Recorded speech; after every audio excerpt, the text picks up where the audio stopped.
Dr. Ujima, super scientist.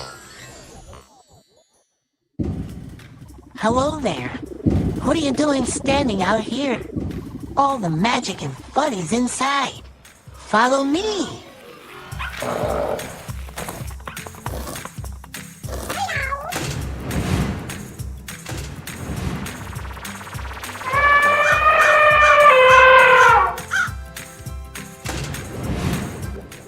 This is a place where anything and everything is possible because it's powered by your imagination.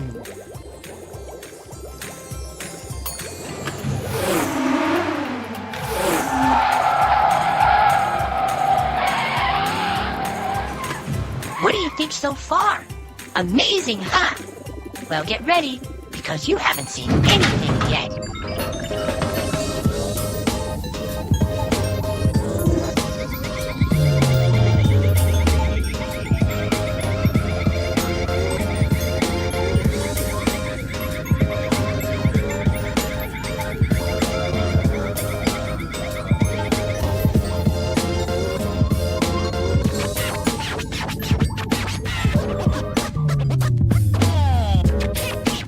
Hey there, young explorers!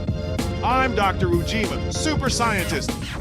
Welcome to my wondrous world of scientific discovery. This is my super-duper fantastical laboratory. There's no place like it on Earth. You want to know why? Because every single corner, every room, and every nook and cranny is filled with the magic of science.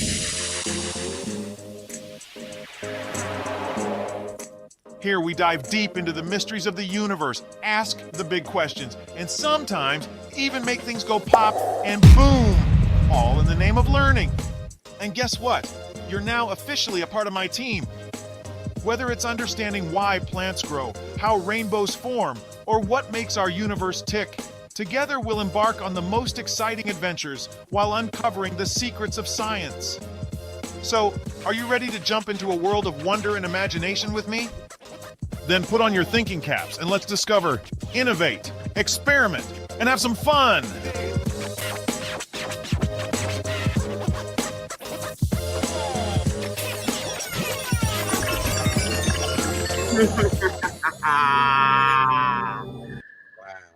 Good everything. Hi. Good. Hi. Hello.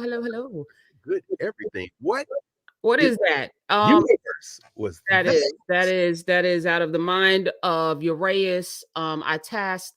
So I've been teaching for 25 years, not as long as you. No. And before that, I taught in Harlem. 25 years a long time, quarter century. I got some for some people. No, for a lot of people. And I started teaching high schoolers in Harlem on Saturdays, right? And it was at that point that I realized that I would always be in community with young people, and because it's hard to change a made up mind. Some of y'all crusty folk who have crusted over, and that's not an age thing. Young people, there's like always the possibilities, and I'm always tapping into my 10-year-old self. And so when I started this process with you guys, I said to Uraeus, I want to have a space for young people. We want to introduce rites of passages. We want to evoke imagination or inspire imagination, because I feel like with all the devices that we plop in front of our young people, they are not creating. We need creatives. We need people who can imagine, like Octavia Butler, worlds that don't exist, because that's how the worlds come into play, out of our imagination. And we know this kind of imagination also produces empathy and a host of other things that we desperately need. Absolutely. So this year we're going to soft launch something called NIA, which is a space for young people.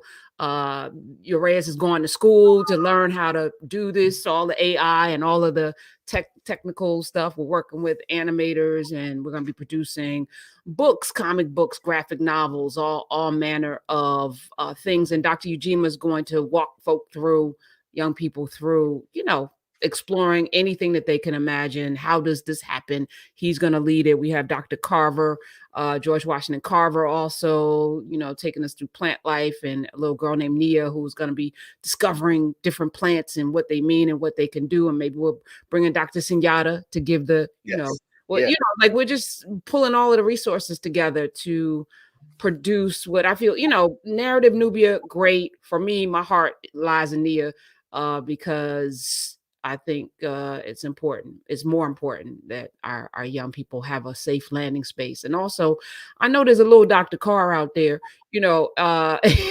waiting to have a conversation about things that they know. And, blessed these days with this technology, because I don't know how we're going to slow it down so you can just read and sit and think, but it all works together, doesn't it? All works together.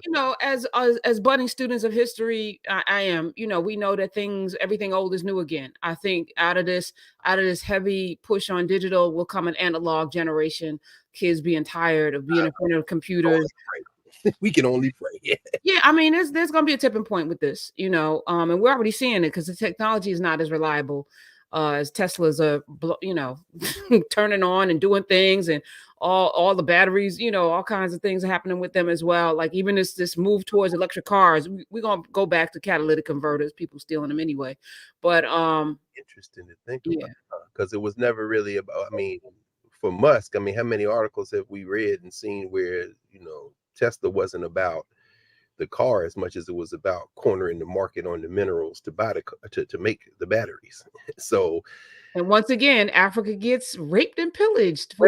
This is what I'm saying. I don't know if they'll go back to, I guess maybe oil and gas. You saw who was that just joined OPEC? Oh, Brazil. Yeah, Brazil. BRICS is doing some things. Yeah, BRICS and the currency, sure. Yeah, like you said, they said, what was it today this week? Russia and Iran, or was it Russia, China, and Iran, saying that at least in their internal transactions, they're going to not use the US dollar. But no, Brazil joined as, I guess they call them affiliate members, or Lula said they're going to do it to observer status initially to OPEC, because they are going to be, they're already one of the, I think the 3 largest oil producers, and now there's a tension in the Lula government because the Secretary of Energy, I guess the equivalent of Secretary of Energy, restoring the Amazon, because Bolsonaro was trying to wipe out the trees, but they've done well on that. But now they want to develop the petroleum potential, and there's a tension there because they're saying, look, we don't need to do that. But of course, Lula's been one of the biggest people banging on these Western countries to slow their roll on petroleum. But now they're on the other side joining OPEC. So I think, there's something there. We're not out of the oil business, of course, as a species, but we won't be here as a species.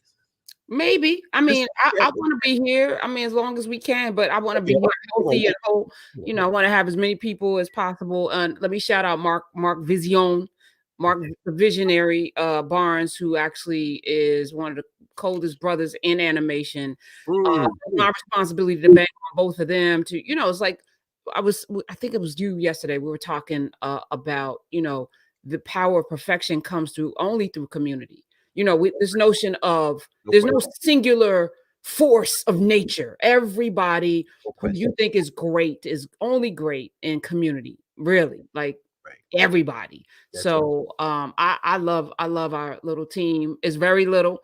My hope is to make it bigger and have more brains and minds, people who are coming with the heart to want to build something that doesn't exist, right? Not to take credit or to dominate or but to like what would happen if it early days of in class with Carr, when Letty would come in with her great grandbaby in her lap, her grandbaby at her left, her daughter, it's like the multi-generations, little Olivia coming through, Morgan and Micah, Yao and Michelle's little girls, and all of the children that would be there with their parents because they didn't have a place to go because it was COVID. So they were sitting there, multi-generations. It was in that moment that I realized, and I know this from the radio, how many parents are in the cars with their children in the back. I've had little kids, singing my theme song in my ear that have grown up with me and now in high school or in college. And that's the power of the radio too, because you're picking your kid up from school. They're in the car with me for an hour sometimes, and they've grown up. I've been on the radio 9 years. And so that's why I watch my mouth Monday through Thursday. Friday, though, I will call child welfare on you if you got a child in the car. Which is hilarious, because I must say from experience, the last couple of times I was in Atlanta and we were in the car on Friday, that yes, there are children in the car sometimes. And of course, the cars I was in stay locked to Sirius. So yes, I'm just letting you know there have been some children who picked up some other skills. Well, I mean, but then there's a point of entry, mama, what's smegma? Like, we can have these conversations because we might, we might say some things. That's an opportunity, a teachable moment is what we call it. So that's right. So I wanted to, start off 199 heading into 200, the last in class with Carr of 2023, heading into 2024, which ironically, can't make this stuff up. 200 will be the first of the year. It would be the first of 2024. We're on a journey, and I'm not stopping. And anybody getting in the way will be run over. So either come ready to build, or get the hell out the way, because you will be run over. We have things to do. Community is, culture and community. Community is a prerequisite for culture, but culture becomes the grounding for community, because as you said, everyone that you name there, particularly the children in the intergenerational conversation, I have no doubt those folk continue with us, and every once in a while they'll peek in and say hello. But in that moment of maximum sequester, in that moment of maximum isolation, people were gathered together, and sometimes that gathering did not result in a good thing. There's an article on the front page Days Night, New York Times. After rising during pandemic, murders fell sharply in 2023. Some of this being together meant people worked out stuff that they didn't have. You had domestic violence, all this kind of thing. So, when you're coming together, we have to have community, but community isn't just people being together. That can turn into chaos. The question is, in fact, Sheikh Anta Diop's birthday was yesterday, actually. Mario was in Senegal now. They're having a big 100th anniversary. It's his 100th anniversary. Sheikh Anta Diop's son, Sheikh Mbaki, his younger son, they're all over there. I was supposed to go, but I said I had to fall back and stay here. But Mario's over here representing us. He's going to come back and tell us all about it next week, I'm sure. But I'm saying all that to say that his last book, Dr. Diop's book, one of the most important thinkers of the 20th century, that he did not publish in his lifetime. It came out after he made transition, Civilisation ou Barbarie, Anthropologie sans complaisance, Anthropology Without Compromise. But the main title is Civilization or Barbarism. In other words, being together doesn't guarantee we're going to make progress. Being together then becomes, now we got to build some culture together. So you're absolutely right. We cannot do this as individuals. It's simply not possible. No. And who wants to? Right. It's like, well, there are a lot of people who want to. And when you say that, I look at all of the lonely rich people, the folk that have, they've made it to the mountaintop only to find, I can't trust this person. I don't know if somebody really likes me, or they're just here for my money, or, all of the narratives around that. And the one thing I'm certain about is that the connection that we have with one another, not just me and you individually, but in the group, when we are walking through the airport and we got on our, our Nubian gear or our good majority gear, is right. Like we know what it is. There's a nod. There's always going to be a warm greeting, because we know that we're on a path and a journey together. And like we were talking about the HBCUs, when you see those different HBCU gear, and you know what it is. You know what it is, AKA alphas, Qs, deltas, zetas. You know what it is when you see somebody wearing your colors, and it's not Crips and Bloods, right? Right. Something else. And even, I'm not going to disparage the Crips and Bloods, but I'm saying even that was born out of a sense of a need for connection and community and guidance. And, now we have so many more resources to do it in a way that builds the community, not tears it down. But, we're here for it. We're here for it. I'm grateful. So grateful. I think Kelly was doing a month by month analysis. Dropping crime is expected. Yes, it happens. That's in Nubia, but at the same time, this was the complete 12-month cycle, though. I think that's what made this interesting. It wasn't a seasonal spike, but yeah, we're doing it together. And who would want to do it? You say that, and You know, even though the Beatles recorded the song first, it's Ray Charles' version that really captures the sentiment of Eleanor Rigby when he says, Eleanor Rigby died and was buried along with her name. Nobody came. Look at the pastor wiping the dirt as he walks from the grave. No one was saved. All the lonely people. Where do they all come from? You get what I mean? You saying, everybody is there, but you could be standing next to somebody and be the loneliest person in the world. And you're right. These symbols mean something. Like we were talking yesterday, and that happened in the 5 minutes from when we hung up and talk again. The brother saw my shirt. He's, hey man, he said tomorrow's 199, right? I'll be there. I haven't missed one. And shout out to him. His son is going to be attending Howard in the fall. Basketball player. His daddy hasn't missed a convening on Saturdays, and he's in here with us on the Nubia side on the internet. So you're right. I mean, this is people find each other, and they have to have collective, which is why it's so you can't plan it. You're absolutely right. Well, there's divine order. I'm sure. You can plan, but you know what I've learned over the last several years of being obedient, that when you set your intentions with not a pure heart. Let me not use that language because I don't even know what that means. But when you set your intentions and it comes through you, things line up. They just do, and you can't make it up. So I've been here like 199 going into 200, falling on a January, the first week. Like you can't make that stuff up. When we did this 200 years, if I had sat in with a grid and said, okay, the 200th episode is going to fall on this. Right. Could have done that, we could use AI now, but it just happened, and it's a divine order, and divine order. It's a divine order, no question. And all of the people that you that have come through you, from Dr. Senyata to Dr. Beatty to Dr. Black to that, like, and then I'm like putting them to work. Let's go. What we doing? Sam Reynolds went to school with you. Y'all know each other. It's like, how did this? I didn't even know. And he knows Laree because they were in Brooklyn together in the organization. Laree's here. Laree knows L Joy. Didn't know that. Like the threads are so interwoven. It's crazy. Clay Kane used to be on a radio show that I left.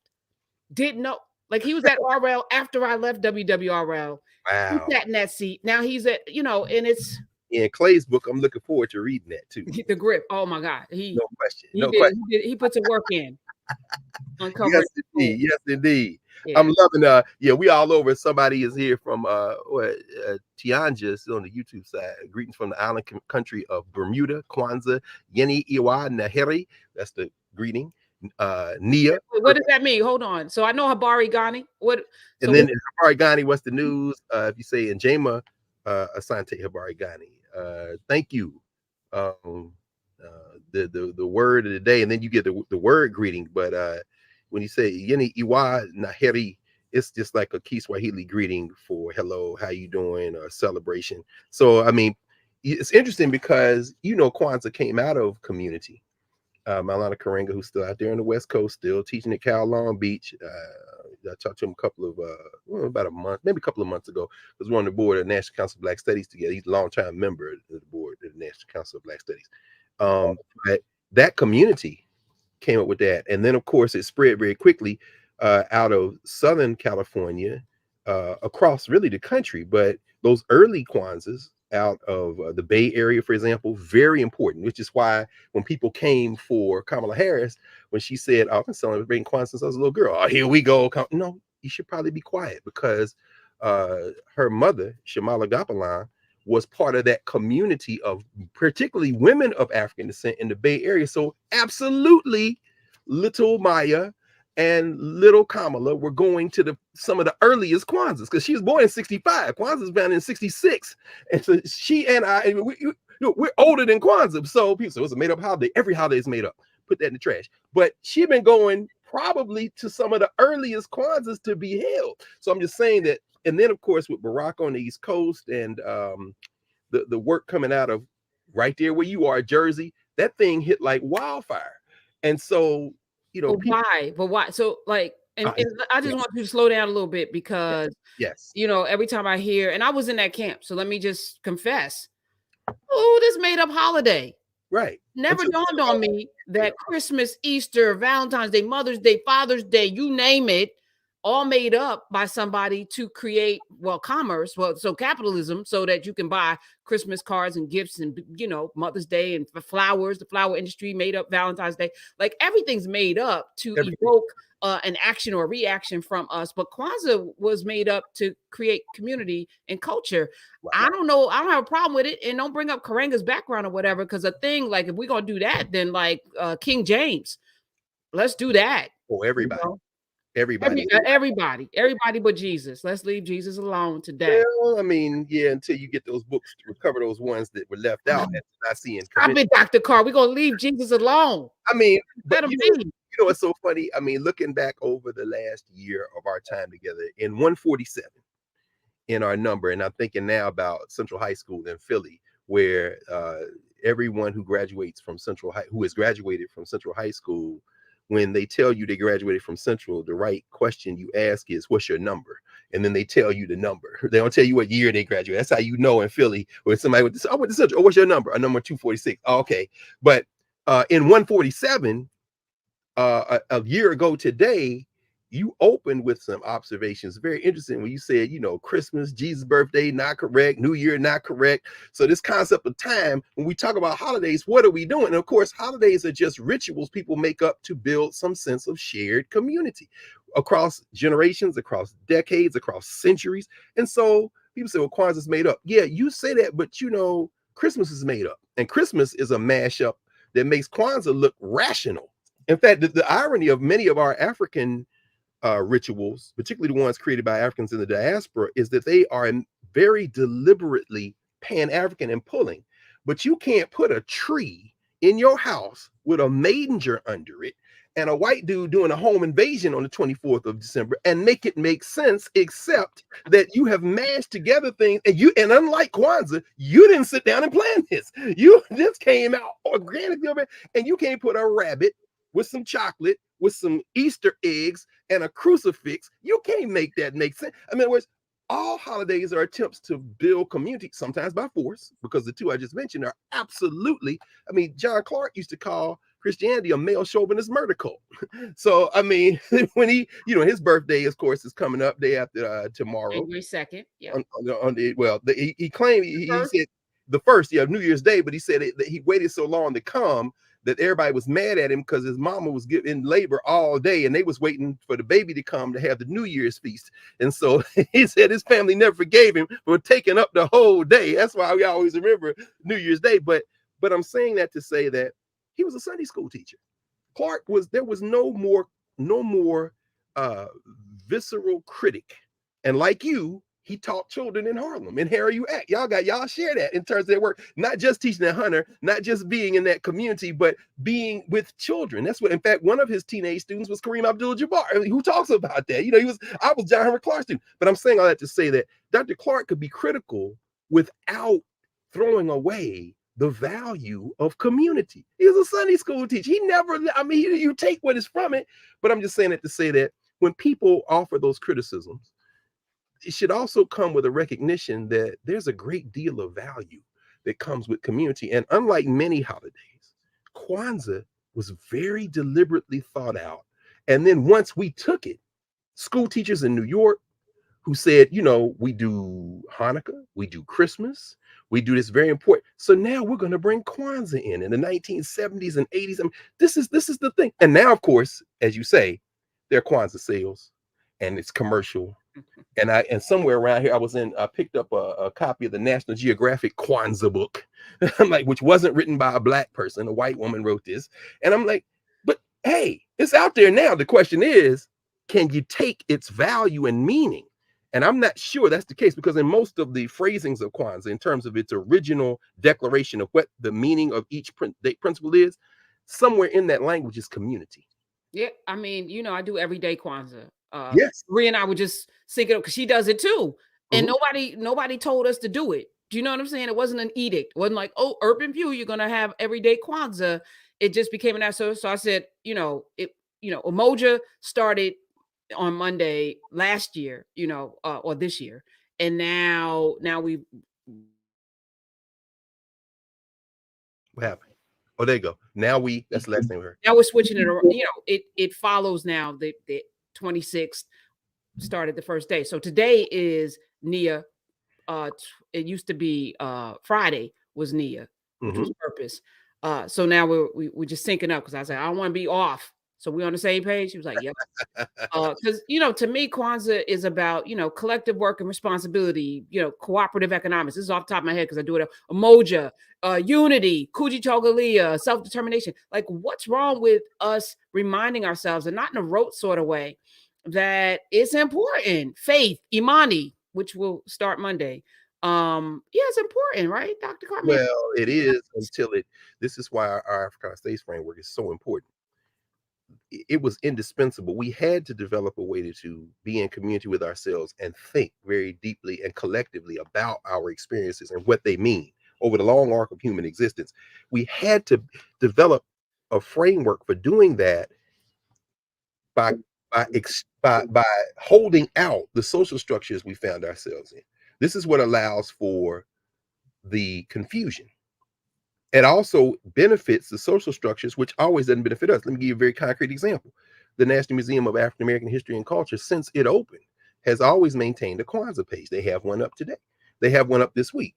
And they have resources, they have songs. And by the way, the song for today is Higher Ground for purpose for NAMAC. So shout out to NAMAC, Kevin Young, all that crew down there, my friends. But the point is this. They have always been very clear from the beginning, Lonnie Bunch, this is an American story. That's where all of my friends there, at least who hold that line, and I part company forever.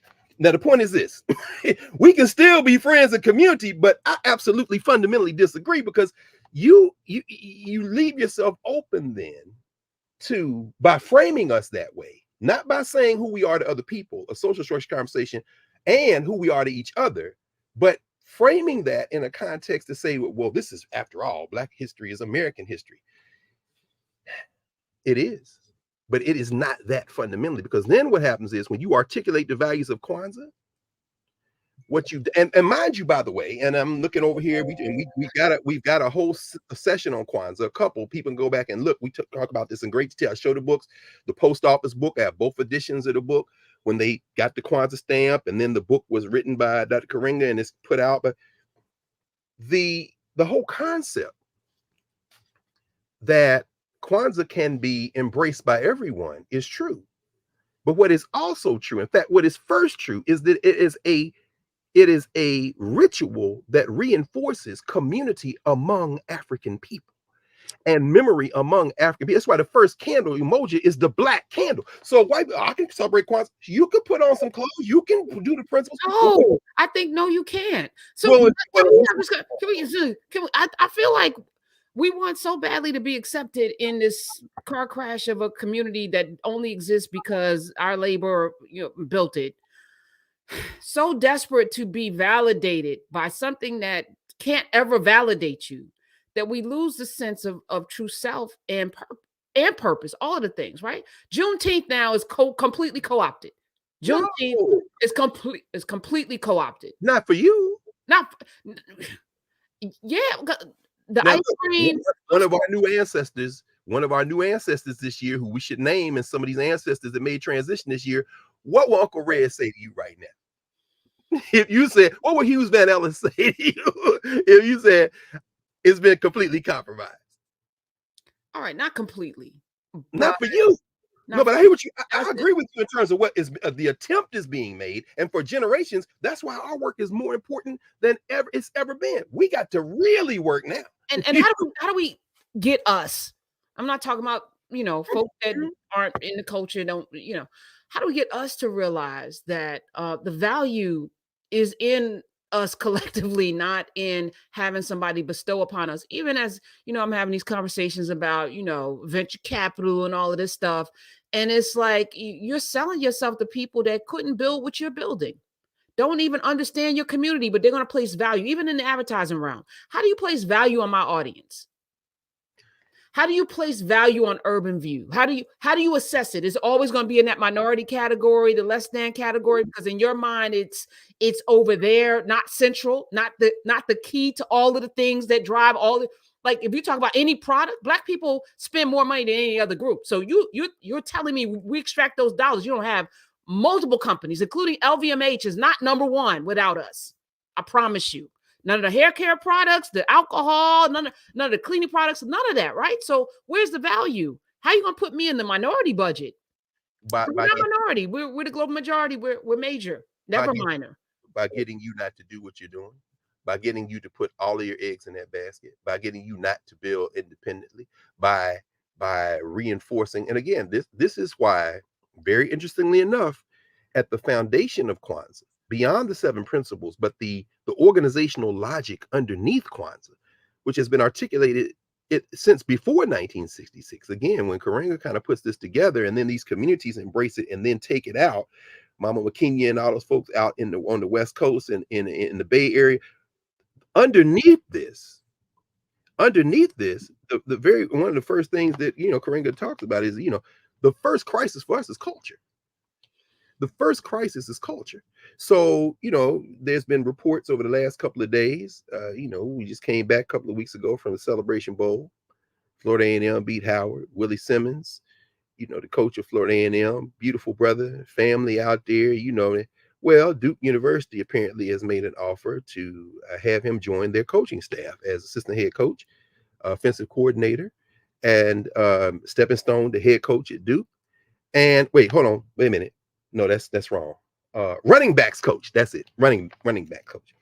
The championship winning coach of Florida Agricultural and Mechanical State University Rattlers football team has been offered to become the running backs coach at the Blue Devils. Shout out to the Duke brothers and their tobacco plantations and all the enslaved Africans whose blood still cries out from the ground there in North Carolina.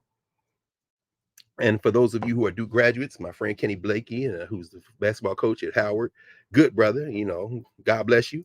I will die before I would ever inscribe a Blue Devil on a t-shirt or anything else on my body forever. But the point is this, Silent Sam, the Confederate soldier that used to be Sentinel down there in North Carolina, all those rituals down there, the campus at Duke University, of course, designed in part by Julian Abel, the African architect of African descent out of Philadelphia, who never saw the campus because he refused to ride Jim Crow into the South to see the campus that he had helped design. But at any rate, that's not important. What is important is the idea that these white boys are clear. So you got to stop these insurrections on these HBCU campuses. It's easy to bow for Deion Sanders, after all. I mean, he is what he is. Willie Simmons, you think that might be easy too. Why? If you start doing things, and they're not upset about HBCUs playing HBCUs. I mean, after all, that doesn't upset the ecosystem. What they're terrified of, and let me be crystal clear about this. What they're terrified of is that these rebellions of enslaved Africans, known as young Black athletes choosing a transfer portal and going to HBCUs, could turn into a whole-scale rebellion. There have been several signings at Florida Agricultural and Mechanical over the last last week of transfers from nearby Florida State University, of course, with their racist, and yes, I said racist. In fact, let me pause here. RACIST, all caps, bold, with an exclamation point at the end, mascot, so-called mascot, the Seminoles, the indigenous and Africans who commingled and then tried to resist the state structure of United States settler colonialism for years, and many of them forced into Oklahoma, who is now the mascot, so-called mascot of the Florida State Seminoles. But at any rate, several of those young brothers have transferred to FAMU. Well, you can't allow that kind of thing. That would be like these 5-star athletes signing with Jackson State or Tennessee State under Eddie George, or going to Grambling or Southern. I mean, you gotta stop a rebellion, you see, because that is fomented by culture. You see, the culture is beginning to change. I don't need to go to your school. So the Blue Devils are going to reach out to the Rattlers and throw more money than God at Simmons. And that is a whole debate. I've seen somebody on social media. He was saying, should he go? Or he should go if it's more money, or well, it's a running back coach to step back. Well, could he get a head coach job at Duke if he can move up the ladder? All of that is being framed by the wrong logic. The logic is that is a better job than the one you're in. And that value marker, Professor Hunter, that you raise in terms of us trying to show our value to someone, that value marker is a cultural thing. It isn't an economic thing. People think it's dollars and cents. It's not dollars and cents. It's culture. And so here on this day of Kwanzaa, Nia, when we ask ourselves a very simple question, the question of Nia and purpose is, how do we make our collective vocation our collective work. Collective work and responsibility, of course, which was, right in line with this. How do we make our collective vocation the building and developing of our community,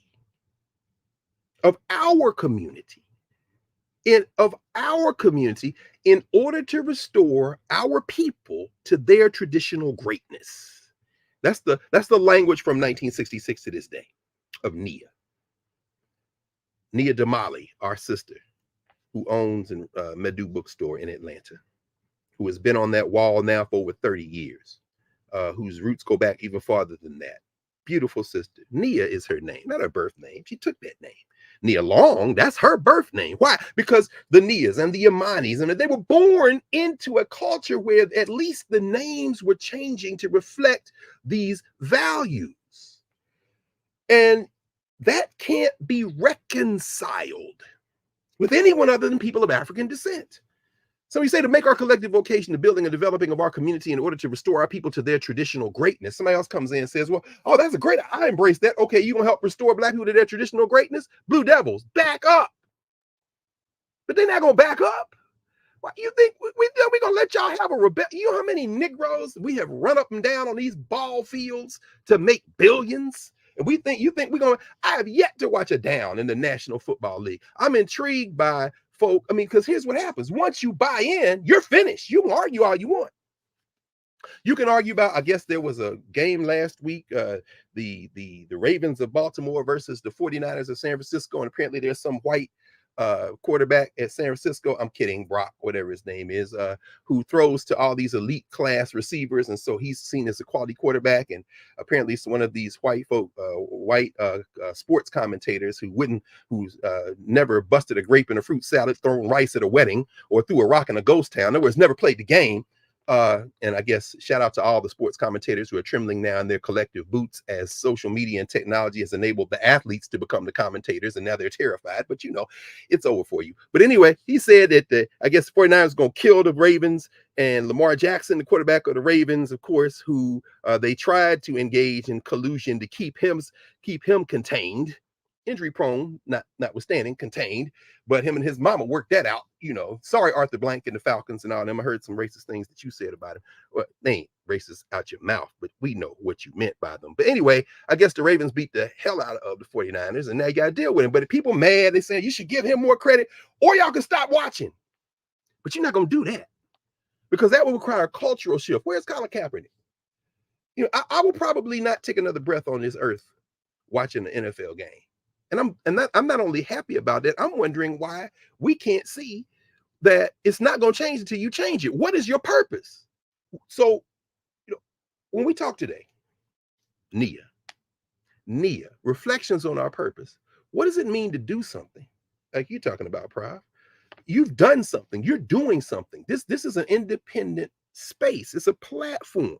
We don't own YouTube, but we have to have that space for the people who don't have resources, who are coming into it, who are, but the narrative space, that's an independent space. That's a different space. We're actually doing something both as a community and as the individuals in community. And the purpose that we have here is a very beautiful purpose. I mean, our purpose here, we model the process.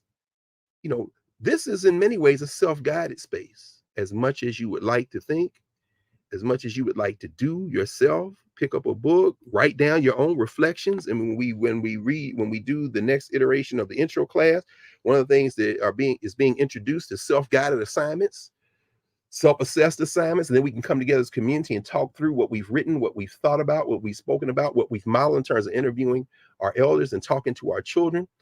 This question then of modeling is one of the things that we do here. It allows for us to reflect, as both chats are just going full tilt. And by the way, yes, I agree. Several people mentioned Aretha Franklin's version of Eleanor Rigby, which is equally potent, distinctly from Ray Charles, and equally potent. And in the governance formation of our Africana framework, that cultural meaning making, to me, you hear Eleanor Rigby, yeah, I listen to the Beatles after I listen to Aretha and Ray Charles. So yeah, I would absolutely agree. We also model what the learned person does, wants. It's interesting. There's a new edition. Mario Beatty translated the book of Tao-Tep years ago. He was teaching at Morris Brown. So it's got to be 20 years ago almost. And it's been sitting on his shelf on note cards for decades. If you go to the University de Cheikh Anta Diop and at Dakar, Senegal, the University of Cheikh Anta Diop, that is where the International 100th Anniversary of Cheikh Anta Diop conference was held. It was held on, they streamed it on Zoom. You could have gotten the link there. I'm sure that all of those recording, all of the proceedings were recorded. Mario gave a brilliant presentation, a number of other folk there, of course. But Mario translated that years ago, and there have been a number of translations of Tao-Tep. In fact, Asa Hilliard, Larry Obadeli Williams, both of whom are my ancestors, and the third person on that book, that translation of Tao-Tep, was Nia Damali. That's right, the same Nia who owns Madu in Atlanta. Mama Nia, they published the first version of Tao-Tep. No, I thought maybe I had it. Okay. This is it right here. The Teachings of Tao-Tep, the oldest book in the world. Asa Hilliard, Larry Williams, and Nia Damali, the editors. The initial, in fact, this isn't my original. They published it in 1987. And yeah, this isn't the original edition, my original version. I got many copies of this, but this is the one that I got when I was down there last time at Medu, because I wanted Mama Nia to sign it for me, and she did, because she's the only one walking the earth now. The other two are ancestors. In fact, I helped put Obadeli Williams. I was one of the pallbearers at his funeral. One of our great book collectors, by the way. And of course, we'll talk a little bit about Charles Blockson in a minute. But there is a new edition because, see, let me see here. This one came out this year. This is don't worry about getting this. This is Bill Manley's book, the oldest book in the world, Philosophy in the Age of the Pyramids. This is another translation of the book of Tao-Tep and the Teachings of Tao-Tep. And it's interesting. There's a lot of good information in here, a lot of very interesting, but this ain't a translation we did. Mario Beatty's got the best translation of anybody I know, and it's sitting at his house. That's one of the things that we now have a space and a platform, and I've been after him for years. Man, you got to you got to publish this, the glyphs, the transliteration, meaning the sounds, and then the translation, and then the commentary. That's the fourth piece. That's what Obenga taught us, is you teaching us meta nature. You do your translation, you do the actual glyphs, you do the translation, you do the transliteration, the translation, and then the commentary. What does it mean? And as we're learning meta nature in narrative with a matchless ongoing class, there's not anything like it in the world. Oxford, Cambridge, Boston University, nowhere, University of Pennsylvania, UCLA, there's nothing like this meta nature class, because it is for us, by us, self-determination. Its purpose is absolutely aligned with what we are doing. I'm saying all that to say that in this process, what you're seeing is that self-determination doesn't match up. It doesn't match up to the purpose of the social structures that we have been pulled in over the last half millennia. So I don't really get too excited about the idea of Kwanzaa being co-opted, because when you swallow it, you've swallowed whole something that you can't, you're gonna try to corrupt. But when you say to make our collective vocation, people collective, that's all humanity. Okay, keep going. The building and developing of our community. Okay, our community, American community, English community, whatever. In order to restore our people to their traditional greatness, that's when it falls apart. That's when the white nationalists like Nikki Haley, who I love, Nimrata, thank you for the joy that you gave me this week. Yes, Nimrata. Yes, Nimrata Ranjawa. I'm sorry. Let me use your married name, Haley, Nikki Haley. Let me, because your daddy taught for almost 30 years at HBCU, Voorhees. So ask Anjit, ask your daddy about Black people having community that made a place for your mama and your father to start their business, to do all that work. And so you got caught on the horns of a dilemma this week, Nick. Oh, hey.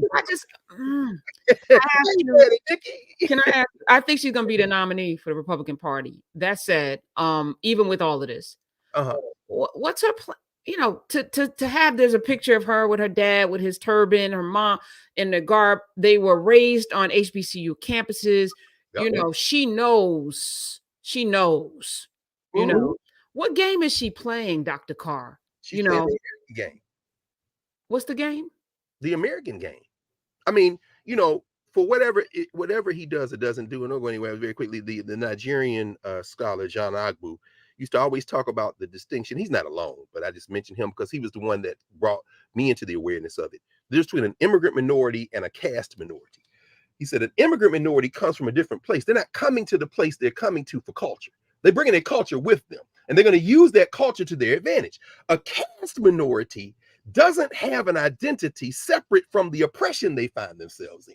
So that's why I part company with the descendants of slavery kind of thing. You're going to start your identity with the L. That's why all my friends in the museum, we had this ongoing conversation. I'm saying, you go to the National Museum of African History and Culture, you go in the basement for the ass whooping, and you rise up to the music. This is how you think about African people. I'm like, no, I reject that. Even as all the stuff in there is important. I'm saying to say that Nikki Haley's an immigrant. And so she can dress in clothes that didn't come from the United States. Now, when she's talking to us, she's going to put on the mask of American identity. And what she got caught in this past week was the American identity, the core of it is whiteness. The caste system only works if you've got someone like her family was when they were in India. And we're going to talk about the Dalits, the untouchables. You ain't in that. You in the Brahmins. But you come here, you can be white because that's white adjacent. But you're in South Carolina, which means in order to be successful in South Carolina, you've got to embrace white supremacy.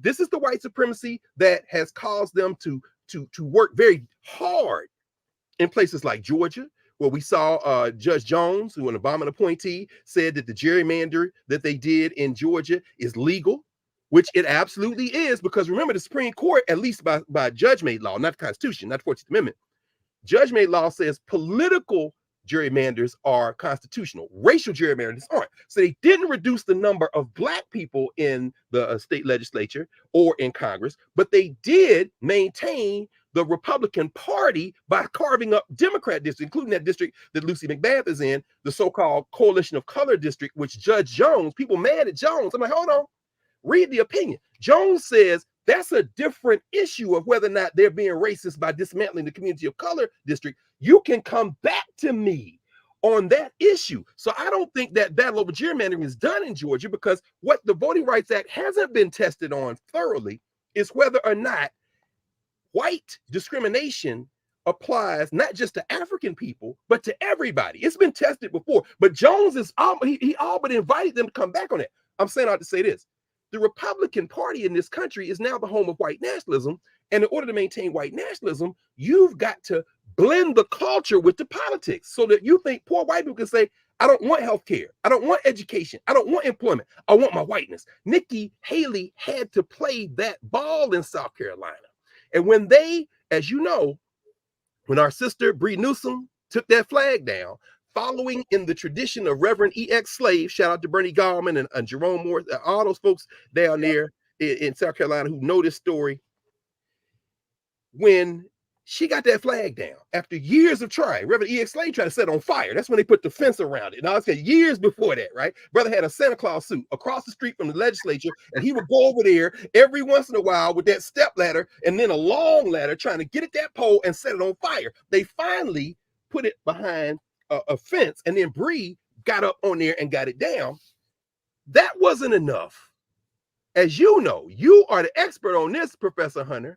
When Clementa Pinckney and those other Africans lost their lives, Nikki Haley saw an opportunity to make some political points. And when you go look at that C-SPAN debate that took place overnight, was it 2015, Prof? Because let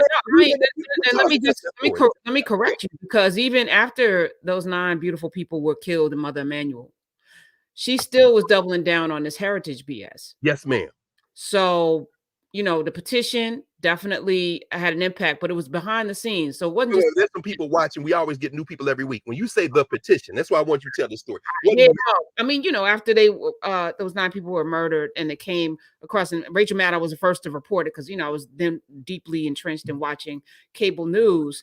I couldn't sleep, and I didn't sleep that morning I put 2 paragraphs on a petition. Just the last, my sister-in-law sent me a petition. I was like, all right, move on, boom, boom, boom, because I just had to get, I have to get stuff off my chest. Absolutely. And I'm a, writer. And I hit send, went to work, and then that thing started catching because it resonated because the way it was crafted was that I couldn't see the procession of the funeral. And Clemente Pinckney was a state legislator. That would have to go by that state house with that Confederate flag, and that didn't, to me, I couldn't sit with that, that his last final resting place would have to pass by this damn flag. Well, let me add a footnote to this before you can say anything. I'm gonna just very quickly. Clementa Pinckney married Cedric, and his wife. That's why I met Clementa Pinckney in the well of Mother and Man. I poured libation in that church. That was a good brother. I just wanted to mention that because it's funny how these ancestors work. So you asked Cedric about his homie Clementa Pinckney. So anyway, you couldn't sleep. Nah, and to have some Cretan, and I've been in Wednesday church, because I'm deeply entrenched, right? So I know what Wednesday, that's a commitment, that's Bible study on another level. You might even have a test in my church. You might get tested. So to allow somebody to sit there for a couple of hours and witness that level of humanity to gun folk down, and then you got that flag up, and he had that manifesto and that Rhodesia thing. I was like, nope. Which is, in the beginning was the word becomes flesh, but it's also power. So I respect, the energy and the spirituality of putting things on paper. So I hit the send, left 577,000 signatures 3 days later, which, at that point I didn't have an audience. I just started it at Urban View. I had 2,000 followers on Twitter. So it wasn't me. I wasn't an influencer. But what I also did behind the scenes, and this was, something that I understand as a journalist, you got to bang on these legislatures. Just like we talk about, voting is step 10. There are people in power that are influenced by being influenced by the people. Like we have the power to tell people what to do. So then I was on social media. Is this you? You're not gonna. Y'all got to vote on this. So I sat down with Bakari Sellers and I was like, tell me everybody who is on the fence. Because his daddy was in the South Carolina, and he was in, like, people don't even know all of this. But I was like, all right. So in fact, at the time, Cleve Sellers, first time I met Cleve, he was the president, not Voorhees. What's the other school down there? Anyway, it'll come to it. But yeah, absolutely. Yeah. So there's Allen, there's Claflin. Anyway, so he and I, was like, okay, this guy. Then we found a guy whose daddy, granddaddy, fought on the Confederate side, who now Grady, some guy named Grady, who was like, yes, I want the flag to come down. So we pushed him out. I had him on my show. Then we were banging on the people who were on the fence. And Nikki Haley was not just on the fence. She was like, this is heritage. BMW had come in. She was still holding the flag heritage. No question. And then the public tide turned. Bree Newsom went out, grabbed that flag, got arrested. Like there was a whole thing that was going on. Things are not singular. Again, there's not one person or one thing. We are in community and collection, and it's the dominoes that fall. And you want to be one of those people pushing a domino. You want to be one of the people placing a domino so that you can affect change. And that's what happened. So these folk were, excoriated on Twitter who were on the fence. Then they had to go to a vote. And then Nikki Haley signed off on it. But if they like, nah, she would have been like, yes, it's heritage. Can we? I think among the many stories that have to be told in the spaces that you've created and in the writing, this is one I think that deserves not just a chapter in a book. It should be a publication by itself, because for those of us who did not know the behind the scenes work that you were doing, I made my students watch the debate in the state legislature, and now hearing you talk about this, particularly those Black women, it was men and women of African descent, but those Black women who stayed up all night, it was on C-SPAN like 6-7 hours. But now I'm hearing you and I'm understanding some of those white boys who didn't come out straight, you was banging on this story. Prof, I'm very serious. This story has to be told, because that was, to me, that was the single most riveting session of a legislature I've ever witnessed, because it was a different kind and they couldn't avoid. But to hear you say, no, that didn't just happen. I think we need that story. Yeah, no, I mean, but it's also, to me, as I look at my fellow colleagues in journalism, this is the work. Your job is not just to report what is happening. And I guess, coming from an editorial page, I also recognize the power of influence in terms of using your platforms, because on the editorial page there's you're deciding who's going to be mayor, you're meeting with all of the governors, you're meeting with all the candidates for president, you're hearing them out, you're writing then a think piece to influence people, and why this person has merit, this one doesn't. That's the work, right? If you have a platform, it's not just about celebrity stuff, but it's also like, if you have influence in people's ears, why aren't you using it not just for your self-aggrandizement? It's nice, it's cute to be out there, but like, if we're not doing this, and that's the quiet work, right? Because Bakari didn't have to. I'm like, look, bro, this gotta happen. Now is 577 signatures, that's great, but the flag has to come down. Bree's in jail, okay. The flag is still up there. What do we need? Oh, it has to go through that. And I learned civics, and thank you, Eljoy Williams, because it's like, well, how do we move this? Oh, so these elected officials who may be Republican, who may not like you, who may be racist, still want to be elected, and most of them are elected by like thin margins because people don't show up. Now you gonna get a whole lot of black people. South Carolina has probably the largest to show up to vote against you. Please, and inching toward 2/3 signatures. Come on. Global. And now the world is looking at you? Yeah, and all due respect to Bakari Sellers, good brother Bakari Sellers, and Jamie Harrison, all the people in South Carolina, there's a lot of timidity in politics. Yes. And it isn't because necessarily people have that feeling. I mean, after all, APAC got a lot of money. Shout out to Bakari Sellers. But the point is, and Hakeem Jeffries, but the point is this: when you have people, Jonathan Shell wrote about this years ago in his book, The Unconquerable World. He said, when you have enough people doing something collectively, you can put the spine back in somebody who would rather use their spine.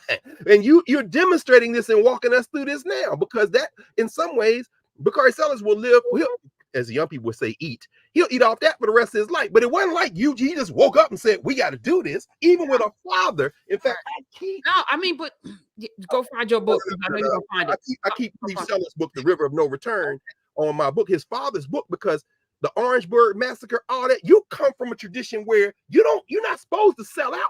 Your pop paid a price for that. And I'm not saying you a sellout. I'm saying, like some people in the chat. No, I'm not. I'm saying that we live in a society where it takes a particular kind of character and temperament to run out there by yourself and stay out there. The reason we got a so-called Christmas is because one dude and a handful of other people ran out there by themselves, and that dude got killed. I was gonna say, you're waiting on him to come back. And I'm stubborn like that. Maybe it's function of being born April 24th, but and I've been like out there by myself my whole entire life. Yes, like in terms of like not being popular as a young kid and then becoming popular, and it's like, I don't care. That's why I don't care about whether people like me or not, because I had to spend a lot of time liking myself as a very young person, because I was always a little odd. So yeah, once you come to that conclusion that all of this can go away, it will go away, the only thing that you have is truth and purpose and meaning, and like making things right. It's baffling to me how upside down things are, and I'm angry about it, Dr. Carr.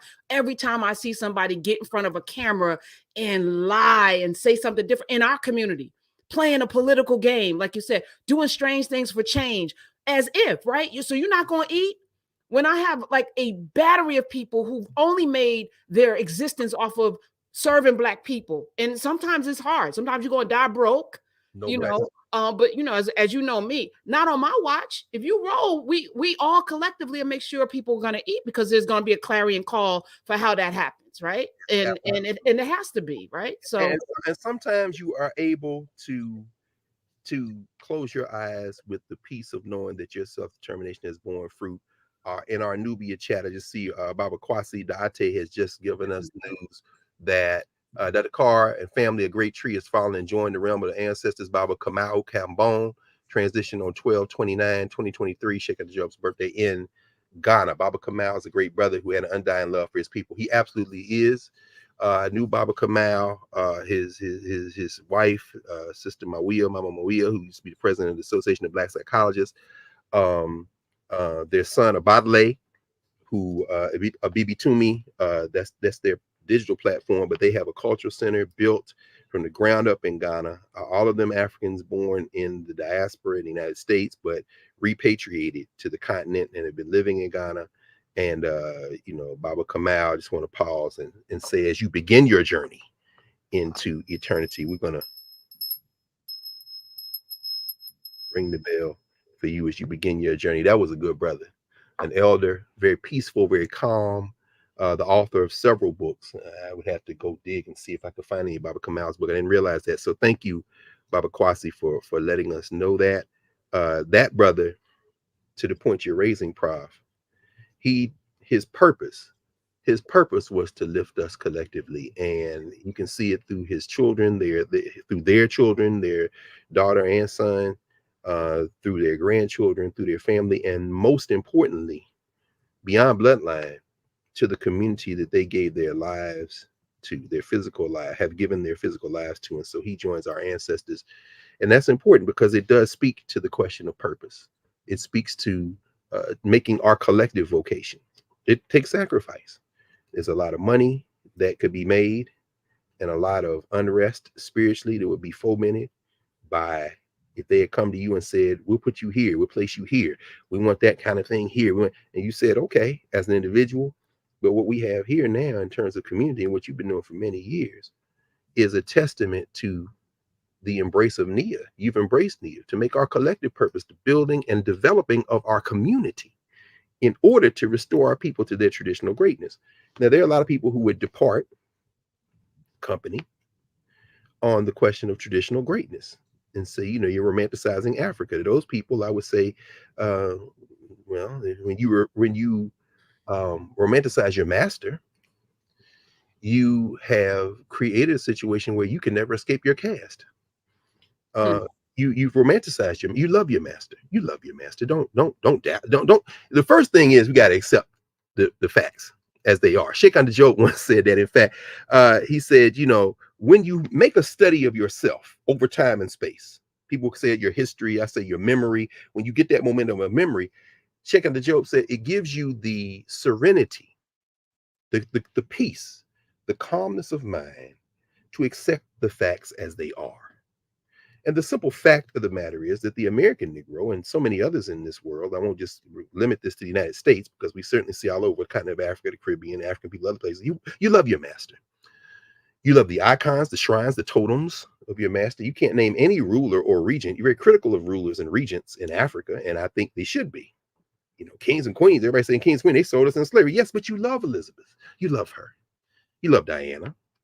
You love the crown. You love the Gilded Age. You love your master, and you love those who emulate your master. It's important. And if you're being irritated by this, then you should ask yourself why. Because all of the evidence seems to speak to that. And in fact, the fact is that your master doesn't love you. And your master fears you. In fact, this is why we're going to talk about in a minute, Fred Douglass. I pulled out one of my many copies of, I pulled out the little small edition of Frederick Douglass's Knarrative. Fred Douglass writes in the narrative in chapter 10 of the narrative, and Kat, I know you in here because I saw you comment on the fact that Bakari Sellers' father, Cleve, went to jail on this. Chapter 10, he talks about Christmas Day, 1833, when his actual term of actual service to Covey, remember Covey, the white boy's ass he whipped as a young man, ended his actual service. He said the days between Christmas and New Year's Day are allowed as holidays, and accordingly we were not required to perform any labor more than to feed and take care of the stock. This, Douglass writes, this time we regarded as our own by the grace of our masters, and we therefore used or abused it nearly as we pleased. I want us to pause here and think about this in terms of Nia, in terms of the framing today. What is the reflection on our purpose? What does it mean to do something? What does it mean to actually do something, both as a community and as an individual in community? We're taking today as our point of departure the fifth principle of Kwanzaa, Nia, purpose. In class, you know, we're leading up. This is really part one of a two-part. As you say, Prof, coming into our 200th installment next week. And we're going to reflect a little bit today for the rest of our time on the 2023 year through our Africana Studies lens. And then next week, thanks to you framing this yesterday, we're going to look forward to 2024 and beyond in advance of what is shaping up to be a pivotal year in the species, in the life of the species, 2024. We'll come back to that. But Douglas goes on and says, so Covey and them, the enslaver, gave them from Christmas to New Year's, that week, the interstitial week, the kind of indeterminate week where people lose track of what day it is and they not going to work. Is it Thursday? It's today Friday? I guess it's Saturday. Monday felt like Sunday. All that this is the indeterminate week. It ain't the week leading up to what Reverend Shaka Musa Barashango in European holidays and African people mental genocide called the merry mess. It's not the week leading up to Christmas. It's not the month leading up to Christmas when, Santa becomes the last act in the Thanksgiving parade, waving his hand saying bye bye, spelled B-U-Y, all the way to Christmas. No, this is the week between Christmas and New Year's. Brilliantly, where Kwanzaa is placed, you say it's a Black Christmas. Really? No, this is the indeterminate space. This is the space where people kind of leave you alone for a minute, or you with your family for a minute, or you have a moment, if you will take it, to reflect, which is why when Douglas writes so powerfully, he says, this time we regard it as our own. The space where you could determine something for yourself for a minute. Teachers rewriting syllabi like I'm doing, or writing new ones like I am for this critical race theory class I'm gonna start teaching next month at the law school. This one time I'm gonna teach it. The school teachers trying to sit quietly before they come back next week. Children trying to recharge their batteries. This time we regard it as our own, Douglas says, by the grace of our masters. Meaning what? The social structure has determined that you can have this time off, because it has figured out a way to claw back from you whatever concessions it gave you over the arc of the rest of the year. The week is not natural. It's a human invention. The 7-day week, the 10-day week that the Egyptians had, 3 weeks of 10 days each in a month. They had that. But then he turned and said, okay, no, you bust your tail for 5 of those days, or 6 of those days, or 7 of those days, and then you give all your resources that you clawed back to the people you clawed them back from in the form of sales. And this is why, like Juneteenth sale, Kwanzaa sale. Yes, they're going to try to exploit this. That's what capitalism does. Douglas goes on and says, and we therefore used or abused it as nearly as we pleased. Meaning what? The culture that you develop or maintain is going to then determine how you spend this indeterminate space. Douglas says those of us who had families at a distance were generally allowed to spend the whole 6 days in their society. They were traveling. Black people trying to get to their family. During enslavement, yeah, they broke up the family. Read John Blassing's The Slave Community. Read any number of things, or just be quiet for a minute and think about this. It wasn't completely destroyed. We figured out ways to build community. He goes on and says, this time, however, was spent in various ways. Now watch this. This is now he's going to talk about the different types of people in our community. Now we're in the governance formation, who we are to each other. Douglas writes the staid, S-T-A-I-D, staid meaning kind of grounded, kind of clear thinking. The staid, sober thinking and industrious ones of our number would employ themselves in making corn brooms, mats, horse collars, and baskets. And another class of us would spend the time in hunting possum, hares, and coons. Meaning what? Let me get this stuff for myself. I got a little cabin over here, a little hut, as Martin Delaney would say, Blake, or the Huts of America. I'm put my thing together. We're going to stock up some stuff. We're going to get some of this harvest in. We're going to get ready for going back to oppression. We're still in oppression during this indeterminate space, but the hardcore stuff going to start again on the 2nd of January. So let's watch this though. See if this isn't familiar. He says, but by far the larger part engaged in such sports and merriments as playing ball, wrestling, running foot races, fiddling, dancing, and drinking whiskey. Oh, I'm sorry, rose, cotton, sugar, all the things that, except the rose, that you were forced into producing. They used to name bowls after them: the Rose Bowl, the Cotton Bowl, the Sugar Bowl. Like, damn, you just say the Slavery Bowl. Anyway, it's okay. But y'all know what I mean. People who spent all of their time sitting in front of TV watching, I don't know, the Ravens and the 49ers. Anyway, point is this. This is the season for all of that. He goes on and says, and this latter mode of spending the time was by far, watch this, this is not 2023, this is not 1923, this is 1847. Fred Douglass writes, and this latter mode of spending the time was by far the most agreeable to the feelings of our masters.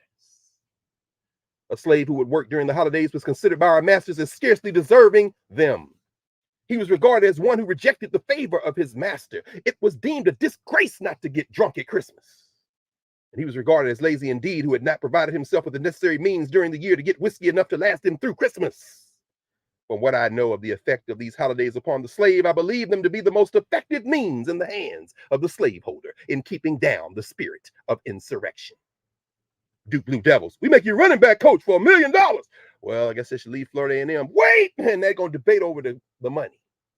Do you understand how you put down an insurrection? You put down an insurrection by appealing to individual interest as opposed to community interest. Don't come talk to me about prime time. I couldn't. That's not true.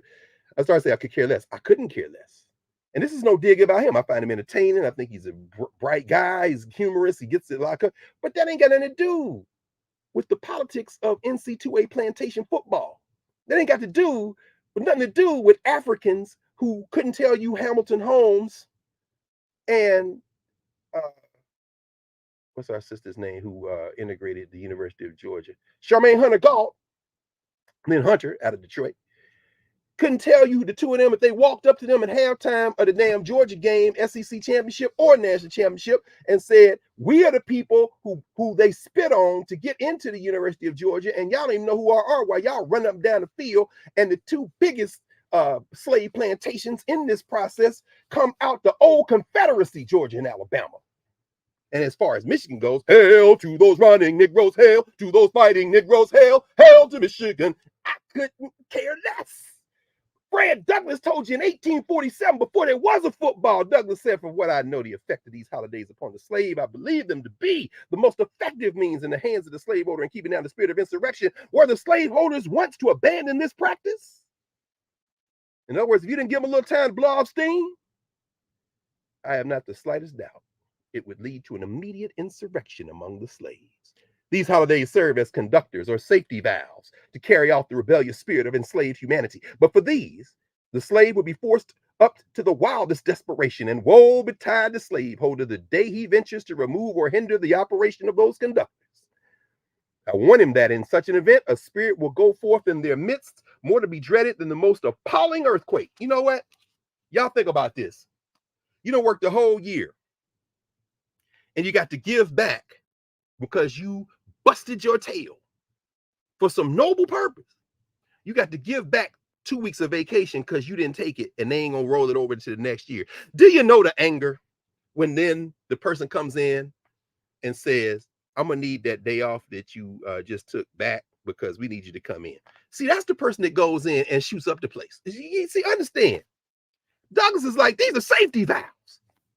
And at least during the safety valves before Orange Blossom Classic in Florida, going out to the big Grambling game out there in Dallas, or coming to the Southern Heritage Classic in Memphis between Jackson State and Tennessee State, or going to see Tuskegee play in the Turkey Bowl, or go, you name it. At least those were ours.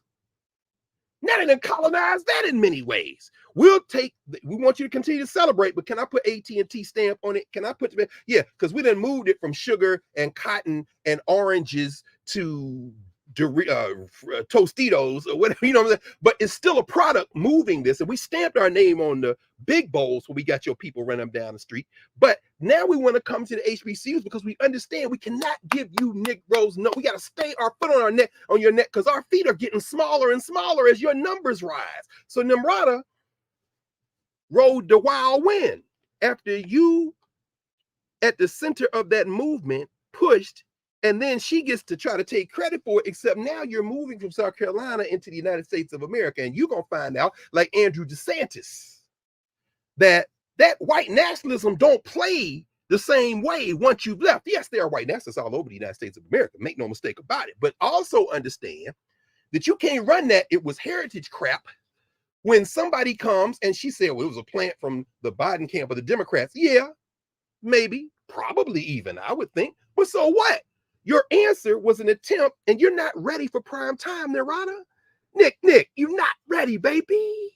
I don't care if it's you or DeSantis. Now, the question is what we're going to do, which brings us back to purpose, because, again, that's a social structure conversation. So as our point of departure today, we're talking about the reflections on our purpose. This week, we saw Maine join Colorado, pushing the United States closer to a constitutional crisis.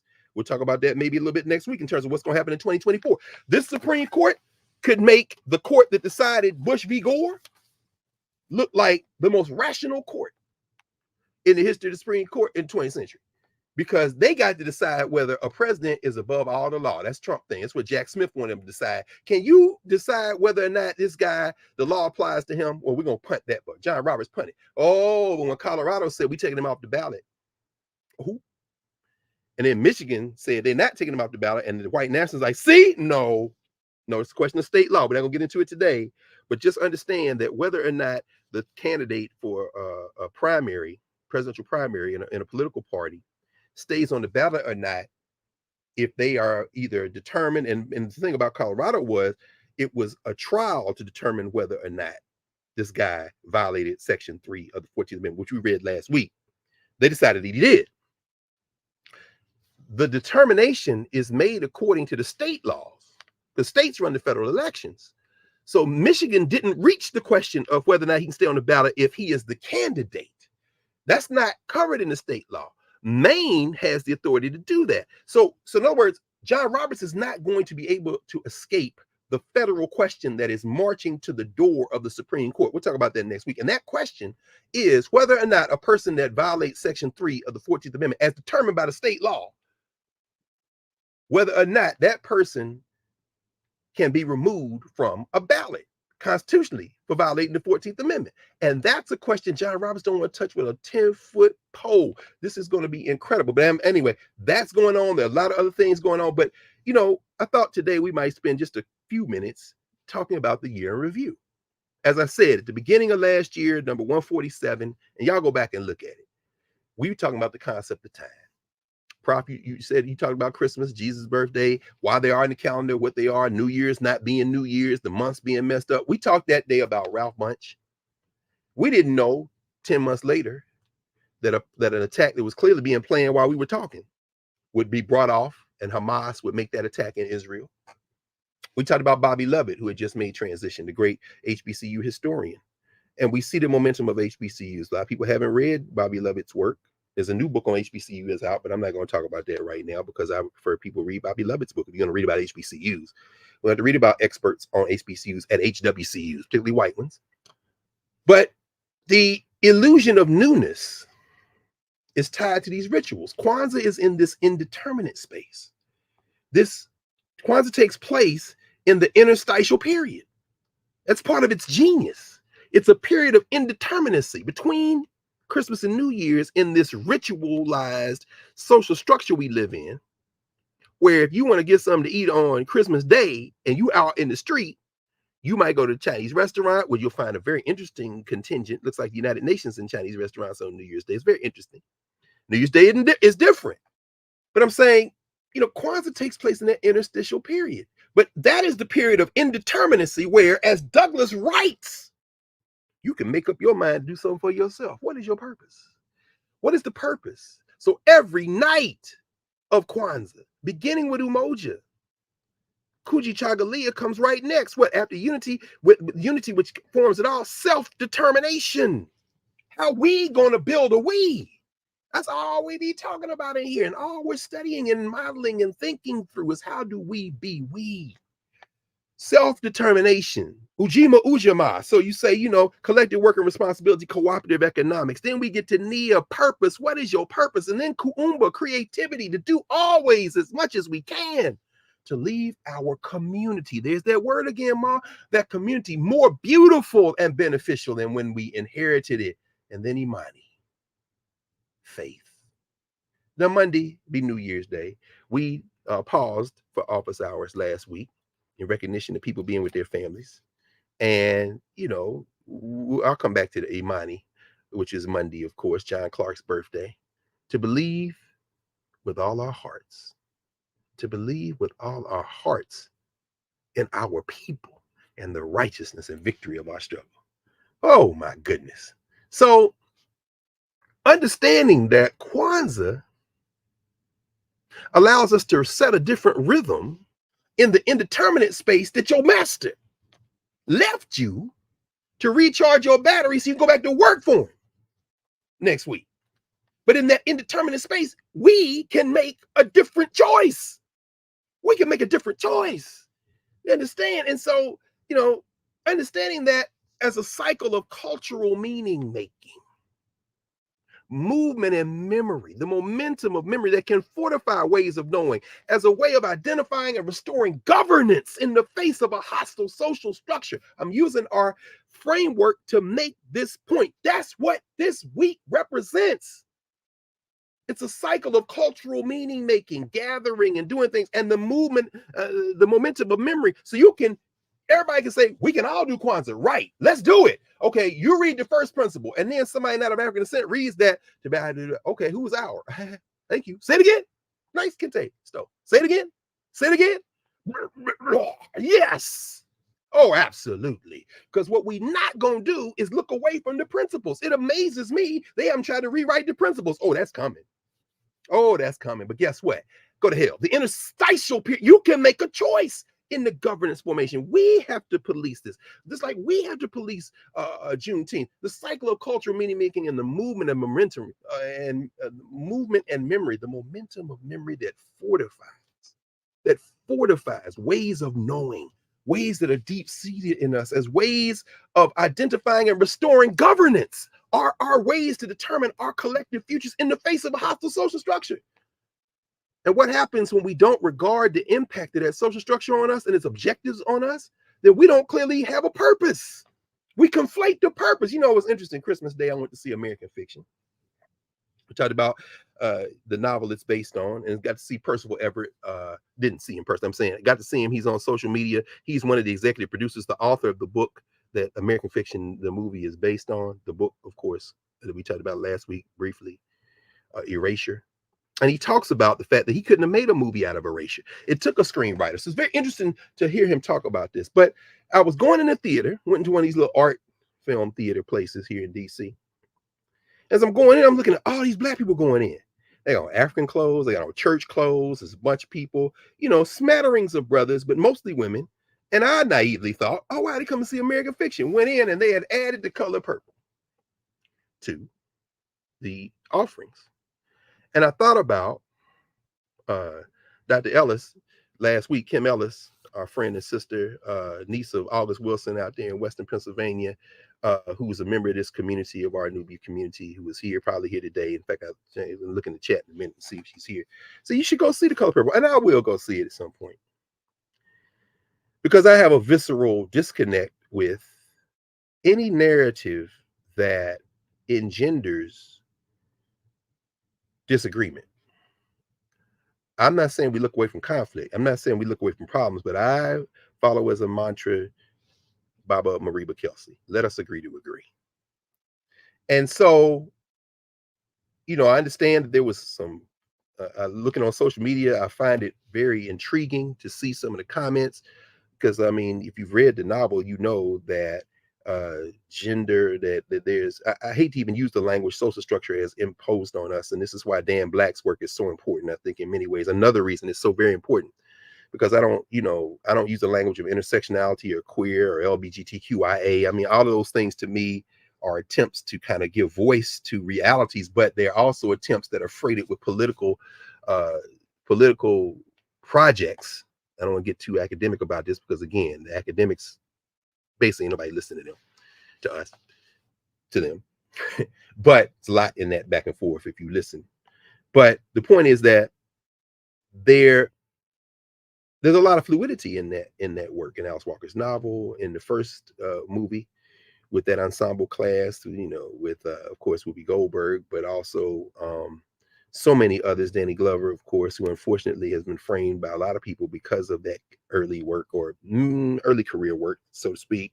Not framed for his work into Sleep with Anger, not framed, anyway. But certainly, Color Purple is Mr. Adolph Caesar, so many others, ensemble cast, Oprah Winfrey, of course. But is there. So now in this film, which is based on the musical, which I didn't see, apparently at the moment when there's a kissing scene, and you can't give away The Color Purple, and they seem to have collected a lot of people who have a lot of visibility to be in this cast, there was some surprise, some disconcert, some pushback. And the way I saw it narrated mostly on social media, people were saying the aunties did it or the elders did it. Well, you, instead of condemning the aunties, you should ask them why they did it. And in thinking about one of the projects that Prof, you've given me one of the tasks for the coming year to discuss, you know, and to set forth kind of some of the major books that have had an impact on my life. I started reflecting on that and writing down a few weeks ago now, and started writing down some things. And, you know, one of the things sent me back to Cane Avenue Missionary Baptist Church, and one of the key musicians in my childhood who was queer, I guess they would call him queer now, a choir director. And, you know, and this isn't stereotypical. I mean, there's a reason why these things, stereotypes, when you think about the word stereo meaning to broadcast beyond mono, beyond the individual, to make it like a surround. Type meaning a kind of form, kind of recognizable trope. I mean, stereotype. So there's a, you know, it, call something a stereotype isn't to necessarily delegitimize it. It is to note that it is so familiar, in fact, that it becomes something that is immediately recognizable, flaws and all, meaning contradictions and all. So the idea that there have always been queer people in our community wouldn't be narrated as queer, as Oyewonke Oyewumi writes in The Invention of Women and other places. However, in this society where people try to make you choose based on who you present to them as, this becomes a problem. So if the aunties gasped, I'm wondering how much of that was at the presence of a moment that might have been disconcerting to them as a way of being in the world, or a moment that might have been disconcerting to them as spectacle. See, there's a difference between spectacle. I'm just having a governance conversation now, not a social structure conversation. I couldn't care less how the social structure narrates the quote unquote intersections of Black life. You have no legitimacy talking about us. Now, within our community, we have to have this is, again, I'm thinking about Black. This conversation is very important. As my friend Imani Perry, in a book she wrote, again, a very academic book that a lot of people may not have read, Vexy Thing. It's a Vexy Thing. We got to have a different kind of conversation. I don't know what that conversation was. And I'm going to leave it right there because I'm coming back to the movie I went to see, which had, in this small theater that I was in, probably seat 100 people, I would say at least 80 to 85 of them people was white. What the hell just happened? First of all, I ain't never seen that many Black people going to this independent theater in my life. And I go down there and see a lot of movies. I'm like, oh, these Black people coming in. Oh, yeah, man. Oh, Color Purple. In fact, they had all the posters on the wall for the movies they were playing, and they put an easel up with the Color Purple there because clearly they hadn't slated the Color Purple. It was a late edition. And them Negroes found it, and they was in there. I'm like, okay, I'll come out here one day and see that too. But I'm going to see American Fiction because I know what that is. And I'm telling you, that satire, I don't know whether this was intentional. I'm sure these conversations were had, given the brilliance of a lot of people in it, including the great Jeffrey Wright. Shout out to Eric Alexander, who killed it in the film as well. Tracy Ellis is a prop, Ellis Ross, who killed it. They're on the cover of this month's Essence magazine. Leslie Uggams. I mean, the cast is exquisite, right? Leslie Uggams? Leslie Uggams plays their mom. This is fantastic. I'm telling you, Sterling K. Brown. I mean, it's an excellent. You know what I'm saying? This was a deliberately, it was a beautiful, but watching them white people laugh in the wrong place. I said, you know what y'all did? Y'all are making the point. Oh, and Issa Rae does an excellent turn playing a character that to me kind of gives a whiff of all the front-facing cultural meaning making that has been coming out of her creative genius over the last few years. I said, okay, this is very interesting. But I'm saying, so that they want you to play a caricature of yourself? Anyway, the point is this. Because I'm looking at her, and the play that triggers the protagonist in the film, I mean, the book that triggers it, a Black dude writing these academic books nobody's reading, he's doing, and he's mad because I'm Black, but I'm writing books y'all say it's not Black enough. He goes to this book festival, it's like 4 people in his panel, and then, you know, some of us have been there, right? And then he says, where's everybody? They're in this big meeting, and he goes in the auditorium, and here's the Issa Rae character reading from the platform with this white woman moderating her book that is a bestseller all over the country called We Lives in the Ghetto. And all the white people just love it, and he's, what the hell? Is this what? So when y'all say Black, y'all mean this shit, you know, rap shit. I'm sorry. That's a real thing on HBCO. Oh my God. My point is this. But anyway. So I went in, and I'm sitting there, and I'm, you know, because I know the story, but I want to see how the movie differs from the book. And these actors are doing great ensemble, because at the core of this film This is a film where you have the governance formations in some ways, so there's some class issues that are involved here because all these people got money, which makes it very interesting to see the class tensions within a governance formation, who we are to each other.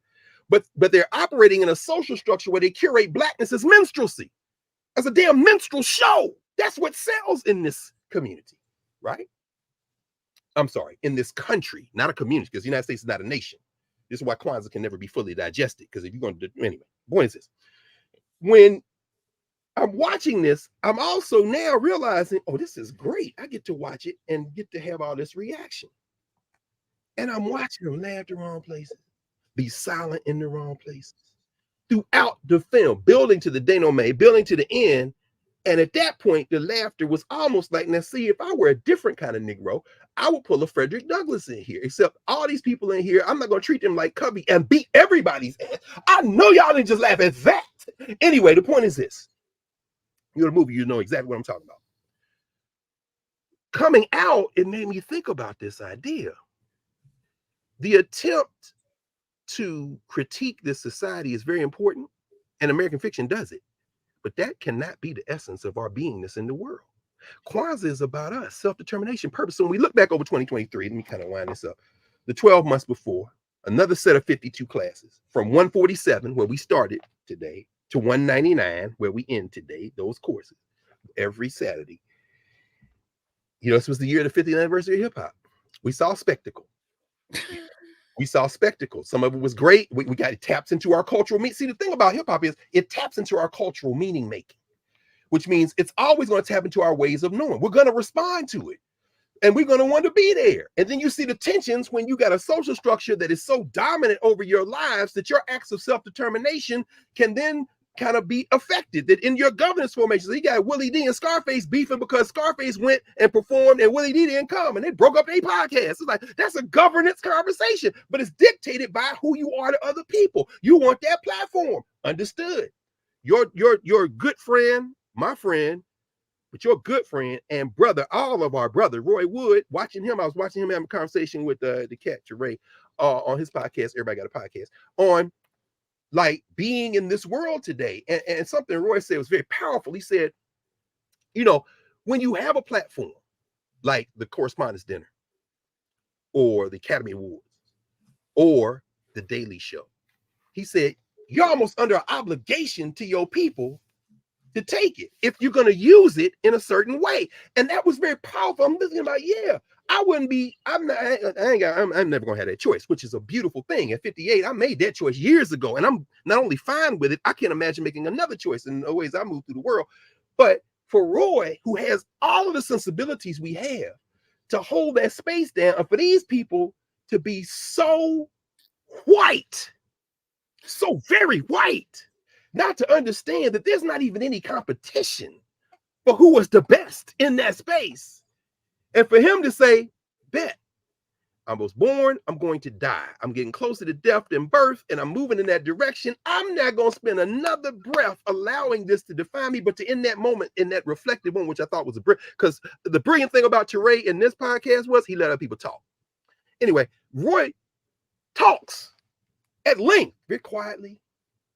And to hear him talk about the nature of comedy, the nature of reflection, the nature of thinking and study and interaction with people, and how if you get a chance to broadcast beyond that, if you're in a certain mindset with a certain grounding, it is your responsibility to do it, even in this week of Kwanzaa. When you're going to see I pour libation several times, many times now at the New York African Burial Ground. You know, you see it at the National Museum of African American History and Culture, but you also see it all over everywhere. USA, New York Times, Washington Post got an article now, this today, and all that stuff is there. It's all over. It's in the stores. It's everywhere. It's the cartoons. Okay, but when you come, has this thing been created as the space that can't be destroyed? Can't be destroyed. That is the question. So, you know, January, we started with that. And we talked about Bunch and Bobby Lovett, and we didn't see that attack coming. And remember, just one short year ago, in a week or two, Congress came back in and the McCarthy mess happened. Not since 1856. We talked about that. And now you got a Christian soldier, Mike Johnson. Who saw that coming? Everybody, if you are using the long form. Just 1 year of study, of reflection, all of our conversations are archived. Not just this, but every class and narrative, every moment we have across the range of offerings are archived. But it takes a moment of reflection. You can't just keep going forward. In February, remember Tyree Nichols? The whole idea of black on black crime in service of white domination, as Amos Wilson from Hattiesburg, Mississippi might say. These are black cops talking that yin yang, hitting on this man, killing him within the shadow of his mom's house. This is, and we talked about what it means to have this self-harming, and of course that was the month that the new AP African American History course was debuted at the National Museum of African American History and Culture, and since then we've seen attacks on it all over. Ain't because everybody taking AP, but the responses from our governance formation have been brilliant. Brilliant. Oh, our brother is here. I see Mark here. Mark Lamont Hill. Mark work overtime. That's the hardest working man in the podcast. It's good to see you, Dr. Hill. Y'all go by Uncle Bobby's if y'all in Philly, or if you're on the East Coast, and stop by there. Get you something to drink, and one of the best curated bookstores of any background I've ever seen. How he gets all them different titles in there, that's the shout out to him and staff, my man Mark Hill. So good to see you, brother. And yeah, his podcast, man, is off the chain. But yes, the new AP course, you see the whole display of our progress. I know a lot of those teachers. The fight is not over DeSantis and the College Board. If you pay attention, teachers gonna teach what they want within a certain context. And most importantly, over this last year, you see what's has happened? Independent black institutions, Kuji Chagalia, self-determination. What have they done? They said, okay, you want to ban courses? No problem, baby. The churches are teaching the course. Oh my goodness. Are you trying to get back to your roots? Look at that. That is an act of purpose. Traditional greatness don't all go back to Africa. Traditional greatness sometimes goes back to the AME Church in Florida. Shout out to my man, the bishop down there in that district, who at one time was here in Baltimore for many years, the great Frank Reed, he and his wife. They taking it over now. Guess what, Drew? Come here, baby. Come here, Drew. Come here. When we started this, y'all people was in Italy, baby. Come on. You got the whiteness. Let's dance. You punk. You and Nimrata gonna find out. That hillbilly horde show that you was running in the Everglades and in the Sunshine State, and your friend over there cosplaying American whiteness in South Carolina. Let's see how that play nationwide. And it might play very well, because y'all about to tear up your Constitution to let this criminal run for the presidency again. And when you tear it up this time, that's why John Roberts is peeing sweat right now. He is probably, as we speak right now, over at Elena Kagan's house, begging her to be the unreasonable moderate that she been since Barack Obama put on the Supreme Court. But I'm gonna tell you who he not gonna get. I don't see how he gets Tanji. So whatever evasion technique you're gonna have that may sway Kagan to a lesser degree, maybe not Sotomayor, I don't see how you're gonna get Ketanji Onyeka, because she is coming out as the defender of the 14th Amendment. And y'all can have an opinion, right or wrong, over what you think about this criminal enterprise called United States of America. I just caution you, if you're going to have an opinion, it should be a studied and measured opinion. For those of you who say ain't no difference between Democrats and Republicans, that kind of thing, I ain't going to get into that, because that's just foolishness. But that's fine. We can talk about it in a different context. Come into office hours. We can have a very detailed conversation about the U.S. Constitution. Anyway, so in February, we talked about that course. And what I witnessed there was, the social structure understands you can't stop us. So now you want to bring us in. But when you bring us in, there's some of us going to come in as us. And that's going to be a problem. Going back again to Karenga and his comrades. Us. Us does not mean United Slaves. And I pick up an academic journal or article or something, and they say us, United Slaves, created Kwanzaa. Okay, this is somebody you don't need to read no more, because you don't even know enough to know that us meant us versus who? Them. Governance, social structure, us, them. Very clear. So when some of us come in, we come in as us. In March, we saw the bank mergers, the bank collapses. And then on the 27th of March, we talked about, in the wake of it, the Covenant shooting, Covenant School in my hometown of Nashville. 6 people killed. And now, of course, this projects to notoriety the so-called Tennessee Three, right? The 2 Justins, Pearson and Jones. Pearson out of Memphis, Jones out of Nashville. We talked about code switching and all that kind of stuff. And Gloria Johnson out of East Tennessee, the white woman. But remember, what got at by the hillbilly legislature, the supermajority white nationalist legislature in Tennessee, was not comments that were made during the session, but the gun violence protests. Because they're up here shooting people. This was before Maine. This is before other gun violence. But this was in the wake of a consensus. We can get some gun violence legislation through. And they had that protest. Remember, Jones had the bullhorn. Now they're going to put them out. You Negroes and you Negro lover, y'all got to be expelled. Now they say the white one put the two brothers out, but they brought them all back. And they are now in the legislature, this next generation.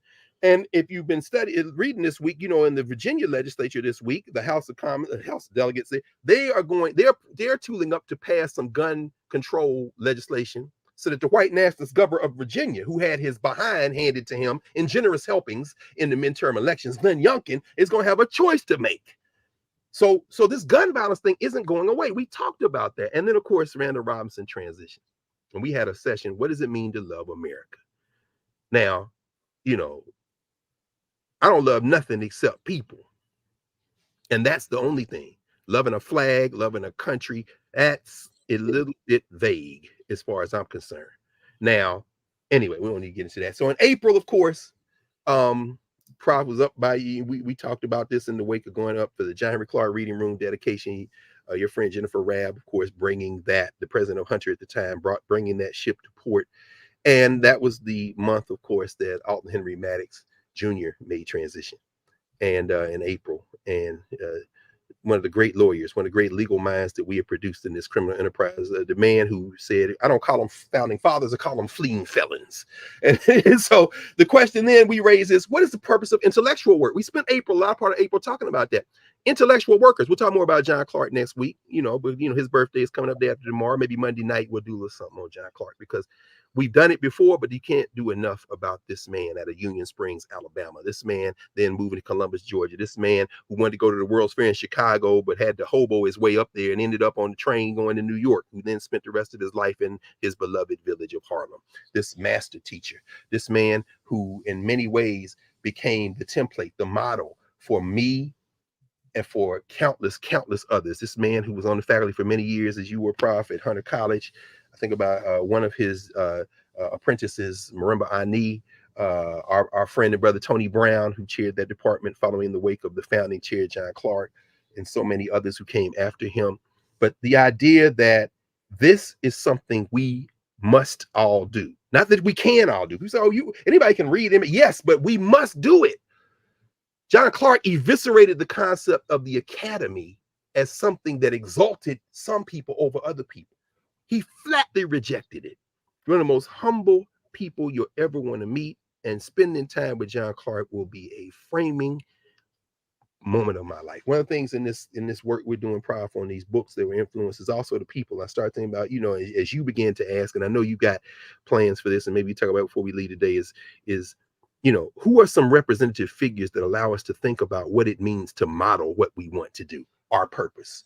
For me, John Clark, Mariba Kelsey, Charles Blockson, people like that, Marimba Ani. What does it mean to be humble, to exude sacrifice, and to model excellence? So we talked about that. And then in May, went out there with Baba Larry Crow, Mama Olabisi, and all the folks down there in Ohio. We'll be going back again Labor Day, Memorial Day weekend for the Martin Delany ritual. Got a chance to be in the streets at the National Museum of African American History and Culture. National African American History and Culture Center in Wilberforce, Ohio, right on the campus of Wilberforce, and to go there to Xenia to the grave of Martin Delany. And I say that because, in 2024, we plan on being in the streets even more. And having it in a more steady planned way so the folk can meet us wherever we are and being in that space. And so I'm just letting y'all know, if you want to be there Memorial Day weekend, Larry just texted the other day and said it's set. It used to be every other year, but now because of this swelling momentum, they're going to make it annual, it looks like. And of course, Mark did what he always does at the Malcolm X conference, which was fascinating and brilliant. One of the things I love about Mark Hill is that he's not going to have people who all agree in a space. We agree to agree in terms of our common humanity, and then we're going to debate and discuss. So the members of the Nation of Islam, Wesley Muhammad, and them were there talking about Malcolm. Always, Tony Montero, so many other people. It's very important to have that conversation. And in June, remember, Prof was sitting there in Sale Hall. Sale Hall. Oh my God. Remember last week we were Last week was the Celebration Bowl. I was talking about that commercial. They put that cricket commercial with these indeterminate figures like Teletubby looking formless. And the one said to the other one, Dante, this is an AB conversation, see your way out. I'm like, what are y'all? This is the minstrelsy. Anyway, they filmed that commercial for the cricket Battle of the Bands and Celebration Bowl. They filmed that commercial in Sale Hall. That's where I was sitting last June, the day they overturned affirmative action when we had our conversation. This is where they had this Teletubby adjacent. And of course, that is the hall where Benjamin Elijah Mays used to have his weekly conversation with the Morehouse students. And there are pictures of Martin Luther King sitting in the front row looking up at Benjamin Mays as he gives these talks. Now it's got cricket Celebration Bowl, pastel colored sponge animals, one calling the other one Dante and saying it's an AB conversation, see your way out. I'm wondering what Mays would have to say about that from the very stage where we talked about what it meant to overturn affirmative action. Well, now here we are in December, and the early admissions are rolling in from Spelman, from Howard, from Hampton, from all these other, and people celebrating. My baby got in, my baby got in, and I'm looking at these pictures, and I'm thinking to myself, I'm getting old. How much longer do I have the energy to be in this space with young people, more and more of whom are not consuming reading through anything other than their thumbs? I spent a day this week at the Library of Congress. And I'm down there. I like to go to the Library of Congress for any number of reasons. And since I'm there, I'm thinking about Angie Porter, who spent a lot of time, wrote a lot of articles out of the Library of Congress. She's so well known at the Library of Congress. I don't even know if they check her ID anymore. But anyway, from the day she was in law school. So, but I went down there and I'm looking at all these tourists and visitors, and I can count the black people on one hand, not the staff. They damn near all black. But I'm talking about the workers, people working there. By the way, shout out to the young sister. If you get a chance to go to the National Portrait Gallery, y'all, for the next 2 years, 24, 25, 3 years, 26, it just opened on the 8th of December. There is a brilliant new exhibit on Frederick Douglass. And there is a film in that exhibit, a 24-minute film by Isaac Julian, the filmmaker, and I cannot endorse it enough. I was talking about Frederick Douglass earlier, so I just want to mention this. The film is like it's kind of a mixed media, got multiple panels, got his first wife in it, of course, the wife that we talk about, Anna, and then the white woman he married about 5 minutes before he died, Pitts. And but he What to the Slaves is 4th of July frames it, but it's got all these other montages, him with these horses walking through the woods, and the guy who plays Douglas is excellent. But anyway, I'm just mentioning that because I knew it was there. They got a Frederick Douglass photograph exhibit and materials exhibit on one side. You got to go around the other side of the hall to get to the film. So I've been to the photographic exhibit. I hadn't been to the film yet. So I went in, and black people are doing these jobs, the security jobs, the screeners. In fact, I've run into folks working security at the as you come in to the museums who are here.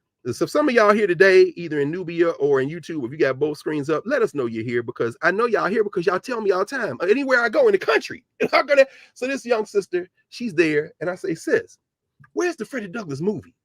And she said, well, you got to go down here, make a right, and come around. I have never run into docents. I'm sorry. I call them docents because, they train people to do that kind of work. These are security guards. I've never run into black security guards at museums that didn't know the black stuff in the museum. It all, as I tell you all the time, it reminds me of Ralph Ellison's essay, The Little Man at Chiao Station. The Little Man at Chiao, where he talks about the fact that the people who knew opera best at the Met were the men that moved the scenery, because they had heard every aria a million times, and they could tell you who was the best singer, who was off key, that kind of thing. Same thing with security guard. So shout out to that sister. Anyway, I just wanted to mention that because I'm seeing now these admissions, these college admissions, and I'm thinking to myself, I don't know that I'm old enough. I'm getting too old now because the literacies don't necessarily translate. Because I'm at the Library of Congress and I'm going through and I'm talking to some of the staffers, people around there, and they black. And I'm seeing, in terms of the tourists, the people visiting during the holidays, the interstitial period, they almost all white or Asian, and not very few black people. I see a couple of black folk, and I saw a couple with children. And I'm watching on at least 2 children of African descent, just walking age, with the iPad, with the tablet. And then sitting, you should look around. Now, it's all white propaganda now, the ceiling, all that, but you should probably look. You done come here, Somebody get this tablet out this baby hand long enough to look at these magnificent blow-up pictures of these black women: Harriet Tubman, Ella Jo Baker, Rosa Parks. Oh man, they got this whole new exhibit on organizations, and you see Mary Church Terrell and Mary McLeod Bethune. Somebody, that baby walking past. I almost went, excuse me. Yes, look. This is elder. There's one photograph picture. This elder doing hula hoop. She's like 85 years old. Somebody get, that's her nana. Could you get, that's his, could you please? And then one of my favorite photographs from Gordon Parks, those sisters in the Nation of Islam with all the, oh my God, I love that picture. The black woman is indeed God. So I'm just looking at these and I'm watching these. Y'all got to get out this tablet. I'm too old, but fortunately we have this now. So anyway, I think about that because, you know, in the wake of the overturning of affirmative action, more and more of those young people who dreamed of Harvard are going to try to make the HBCUs the black versions. And they are, believe me, there are enough board of trustees at HBCUs already trying to do that. They don't need your help. And for God's sake, I'm not ready to fight them Negroes. Why? Because helping jailbreak the black university, I ain't got to live there. We got a space and, you know, continue to go work in those places, but they're increasingly on the periphery. And so Charles Bloxon, of course, made transition that month on the 14th of June. Ashe, our brother, we'll talk more about him as we continue in our journey. July, 10th anniversary of Black Lives Matter. Not the 10th anniversary of the murder of Trayvon Martin, the 10th anniversary when the jury in Florida let George Zimmerman go. And the hashtag developed and moved, that Zimmerman trial. Since then, of course, in those 10 years, Sabrina Fulton has been on the streets and in the streets and everywhere else, ran for office, and people didn't elect her. Okay, fine. August 2014, that following year. So now we're going into 2024. In August, it'll be 10th anniversary of the murder of Mike Brown and Ferguson. So what has happened since then? Books and plenty money and all kind of consultant fees. And then, of course, with the trifecta of Arbery, Taylor, and Floyd, beginning at the beginning of COVID, the convergence and all that, now Trump and the tear gas in front of the church and all that. And now it's like it's a distant dream. Why? Because we move at such a breakneck pace in this society that we don't even take the time to stop and reflect. So shout out to Melina Abdullah and all the people in Black Lives Matter, because we did in class from out there for the LA People's Justice Festival. And it was very important to have that convening. In fact, let me see. Got a chance to spend some time with the daughter of this brother, Ben Caldwell. This is a recent book, Chaos Theory, the Afro-Cosmic Arc of Ben Caldwell. Caldwell, still alive, wasn't there that day, but he's in Leimert Park Village. Got a chance to spend time in his gallery at Leimert Park. This is a brother who came out of the LA Rebellion years, one of the colleagues and comrades of Haile Garima. And I mean, be able to be in that black community and to meet so many Nubians who were like, man, what y'all are doing, what we are doing. I said, every time somebody say what y'all are doing, I correct. No, what we are doing. We are building this space. Okay, so August is when we move these conversations. Thank you, Professor Hunter, again, being a visionary, being an architect, being a builder. We moved it to the narrative space. Let's build up this YouTube. Y'all should, if you haven't subscribed, there's a lot of people coming here. We average between 15 to 20, 25,000, 30 a week. So that's very important. Views. Everybody subscribe. Tell people to subscribe. Hit that like button. As you would say, probably freak the algorithm. All that's very important, because we're not relying on it, but it becomes a point of entry. And that is so essential. Our reliability. Things about to get off the chain in 2024. That reliable space, to be able to be in that space, that maroon space, that maroon adjacent space, because Narrative Newbie is the maroon space. That is extremely important. Jailbreaking that. And of course, that's when we went to Kemet.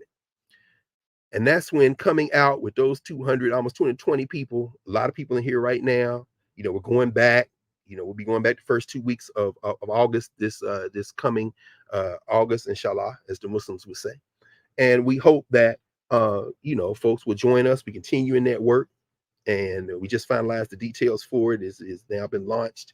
And so in that process, being able to be in real time with the Pyramid Brothers, oh man, with all of the people, with all the people on the red bus, the blue bus, the orange bus, all of the folks who came, the elders there. I mean, Baba Flag, the Flag family out of LA, my sister, Makeda Kumasi. I mean, I started naming people, I'll forget everybody. I won't forget everybody, but being able to have that convergence, and we shared that. Oh, that's in the archive.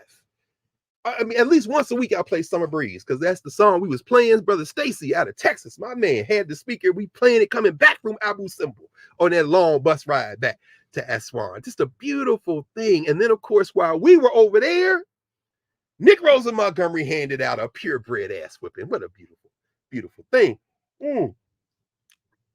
a chair is just a chair. Even if there's someone sitting there, but when you get that person out of the chair and use that on somebody's ass when they're trying to attack you, well, it becomes something more than that. It becomes a symbol of rage. The conversation you had with our brother Omotoshio, Bob Omotoshio, Dr. Black, Prof. Hunter, very powerful, very important. And to me, you don't need a chair if you are sitting in your own space. They ain't gonna come up here to bother nobody. But in a few weeks, I was down there after that and putting this question of the Battle of Montgomery. Coming back, of course, the 60th anniversary of the March on Washington took place in August. And we talked about that. In September, of course, it was the 60th anniversary of something that was in many ways more intimate and powerful to us. And that, of course, was the murder of those 6 children in Birmingham, 4 girls in the church, 2 boys later on in the day. And we talked about the Birmingham 6. And imagining a world without whiteness. Remember, that was the same month that they had the Morton Spingarn collection, and Howard had the Black Writers Conference, and the panel that we were on, you know, with Nate Norman, having this conversation pop about imagining a world without whiteness. That sparked a different thinking for me. And as I kind of come in for a landing over these last few months, I want to say that I think for me that prior to that, and this is one of the important things of the way we do our work here, this work allows us to reflect. And with that momentum of memory, and what we're doing right now is just modeling some of the momentum of memory of the last 12 months. If we sit with it, and this is what Kwanzaa allows us to do in this indeterminate space, this interstitial space, this space between spaces, if we so choose, shout out to Fred Douglass, if we so choose, is to reflect on this and begin to then out of that renew our purpose, our collective purpose. I think for me, September allowed me to do that. It allowed me to do that because that conversation, which was preceded by a panel with our friend and brother, whose book is excellent, Black AF History, Mike Harriott, who's, of course, wife and sisters-in-law, went to Kemet with us last year in August. You know, Mike kind of blew up the space, critiquing white biologists. He took it out, right? Sitting there with Nicole Hannah-Jones and them having this conversation. And then after that, the last question to the panel that Mike was on became the framing question for the panel that we took over next, which is, you know, imagine a world without whiteness. And to me, I'm like, that's the question that I want to answer. I get critiquing white people. You got to keep them up office. No question. Sometimes you need a chair. But let's be very clear. That's not the purpose of my life. My purpose is to make our collective vocation the building and developing of our community in order to restore our people to their traditional greatness, not to argue with white people. I don't care about no 1619 project. I don't care how to be an anti-racist. That's not my project. Do you see?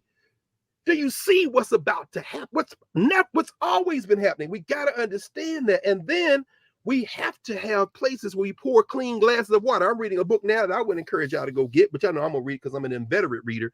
Learning in a Time of Abundance. The community is the curriculum.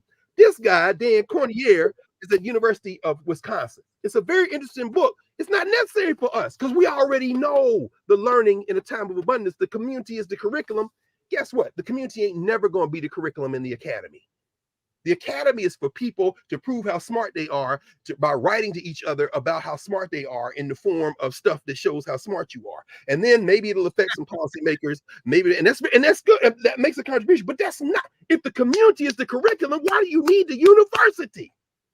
We're not there yet. 2024, we're going to get a quantum leap closer. Oh, it's coming. It's coming. So in September, you know, New York Burial Ground had its 20th anniversary, went up there again. Shout out to my man, Jimmy Cleckley, and all the people at the burial ground, because we were able earlier in the year to come from the burial ground. And we went back to the burial ground because we did a session from the burial ground one Saturday morning. And in October, self-determination in the silences. Go back and look at that convening we had that Saturday morning, because that one we were able to be in the week after in Montgomery, in the scene of the Battle of Montgomery. Feet from the place, right there on the river. And we talked that week about, in a time of war, who do we identify with? Because that was right after the Hamas attack. And, you know, again, shout out to the Kelseys, Reba Kelsey, her father, Mariba Kelsey, her mother, Barbara Kelsey, all of them, Madibo and Romani, the whole family. Because, you know, for letting me be part of this participation was Mariba Kelsey, the last living member of the founding chapter of Alpha Alpha at Tuskegee. And I got to check off my bucket list by going to the game with them, getting to be part of the Tuskegee homecoming crowd when they ramped up ball and parlay under the shed. Some of y'all know what I'm talking about. You know, my mom's from down there. So it's a very powerful connection, I feel, to Alabama. and to walk the grounds of the State House where the daughters of the American Confederacy, the daughters of the Confederacy, might as well say American Confederacy, huh, Nikki? Anyway, the daughters of the Confederacy have a statue of Jeff Davis right there on the Alabama State House grounds. I mean, not even a quarter mile from Dexter Avenue Baptist Church, to be reminded that this war continues because the fight over the curriculum that the daughters of the Confederacy started in the late 19th century up into the 20th century. We talked about that in office hours with a recent article in the New York Review of Books. That fight is the foundation for Moms for Liberty. It's the fight that we have to fight, but that doesn't mean that we shouldn't do out of our governance, create spaces where we educate our own children. Shout out to the churches in Florida. So Mike Johnson was elected speaker that month. Of course, this is the white nationalist. Y'all worry about Kevin McCarthy? No, it's the Christian soldier. It is Mike Johnson. So understand that this fight in Georgia, where Steve Jones has said that these white nationalists can keep their gerrymandered districts, the fights in Louisiana and North Carolina, the fights in Wisconsin, where they fought them back on redistricting, and you saw that the Wisconsin Supreme Court pushed back a couple of weeks ago, the fight that's being had all over the South, in particular, Texas, places like that, the fight in New York, where the redistricting will yield more Democratic seats, they have national implications. If y'all let one of these white nationalists become president of the United States, and I say y'all very deliberately, if we let one of these white nationalists be president of the United States and they control the federal legislature, then get ready. Then it ain't gonna be no question of whether you want to dance. Get your shoes on, because it's gonna be some dancing. Let's be very clear. And so, of course, in November, that momentum continued. That momentum that had begun building really since that conference. We talked about a world without whiteness, and that's posted online. If you want to go to the Moreland Spingarn Research Center's YouTube site, that panel is on there. In fact, the panel Mike was on, the one I was on after that, you can see that conversation, and that gestation emptied into that October energy, that Alabama energy. And then in November, well, that's when we had the inauguration of Howard, the new president of Howard, which sparked the conversation we had. Ben Vinson, a fine scholar of the African diaspora, not Africana Studies, but the African diaspora, and done some brilliant work. And I talked about it then. Y'all go back and look at it. But there was a series of symposium panels that he participated in. And one of the things that was raised in the panel that I was on is this question of, how the Black university functions in an age where all these things that we're talking about are in play. And so that his response to that became a framing of what we talked about in the week after his inauguration, which is intellect plus praxis equals power. So you can't get around the thinking work. We've got to do that. And you can't do it by drinking out of a fire hose. Learning in a time of abundance, meaning all the information is everywhere all the time. We got Chat GPT. Oh, slow down. The community is the curriculum. We got to ground ourselves in our ways of knowing, and so that our cultural meaning making is informed by that. So we can tie our movement and memory together. And all of that allows us to form governance places that allows us to have a collective purpose. But you've got to study it. And that means narrowing down. You can try to drink out the fire hose, or you can take your time. People accuse me all the time, say, listen to that card, listen, he's like trying to drink out a fire hose. Yeah, until you stop the video and write something down. Unless you think about it. And that's where the work of narrative and Nubia becomes, that's slow accretive work. That's peace work. That's work that allows us to build. And so, of course, the week after that is when we're in Philly.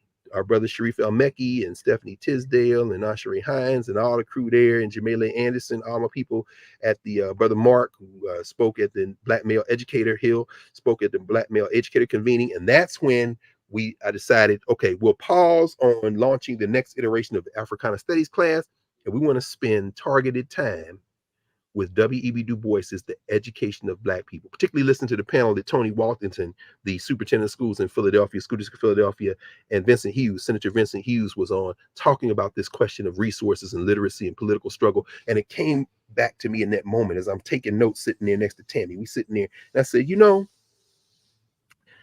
what is our purpose?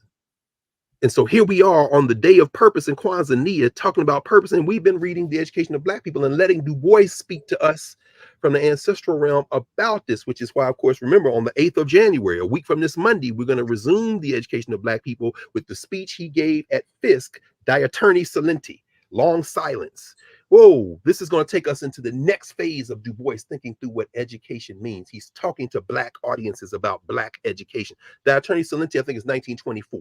We'll come to that. And then, of course, we will round up with the conversation about what we are thankful for in Thanksgiving, the so-called season, and that brought us to the month we're in now.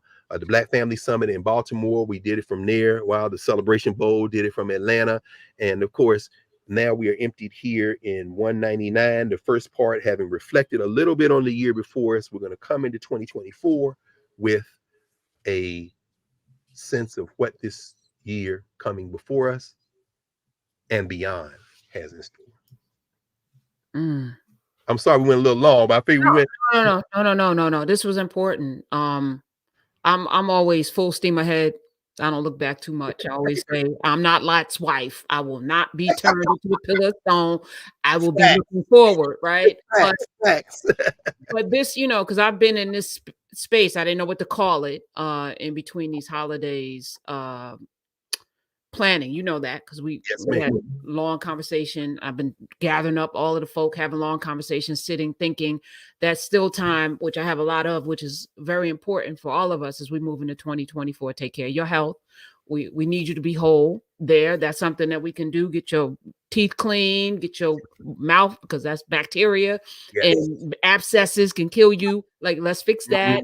So I just had a 2-hour-long physical I shared with folk on the Twitters, which was everything from a hearing test to, it's like, just because, it won't make any sense to do all of this and not be here to continue to finish. So this is just a reminder as we go into 2024, take care of yourself, mental.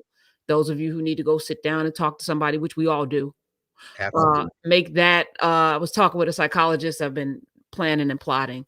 Black males, he deals with Black males and Black boy suicide, which is alarmingly high because there's a sense of disconnect. Again, back to the community, how are we raising our boys and girls to be in community with one another? How are we loving them? How are we giving them space to be all of the things that they need to be? How are we?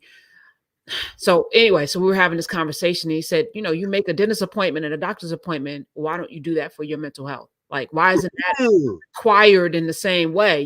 We go see someone when it's too late or when we're so distraught that it's almost, the work should be consistent, like 199 straight Saturdays consistent, that's the work of life. So in the midst of that, I'm also going to invite those of you who have the temperament, the will and the desire to join us in Knarrative.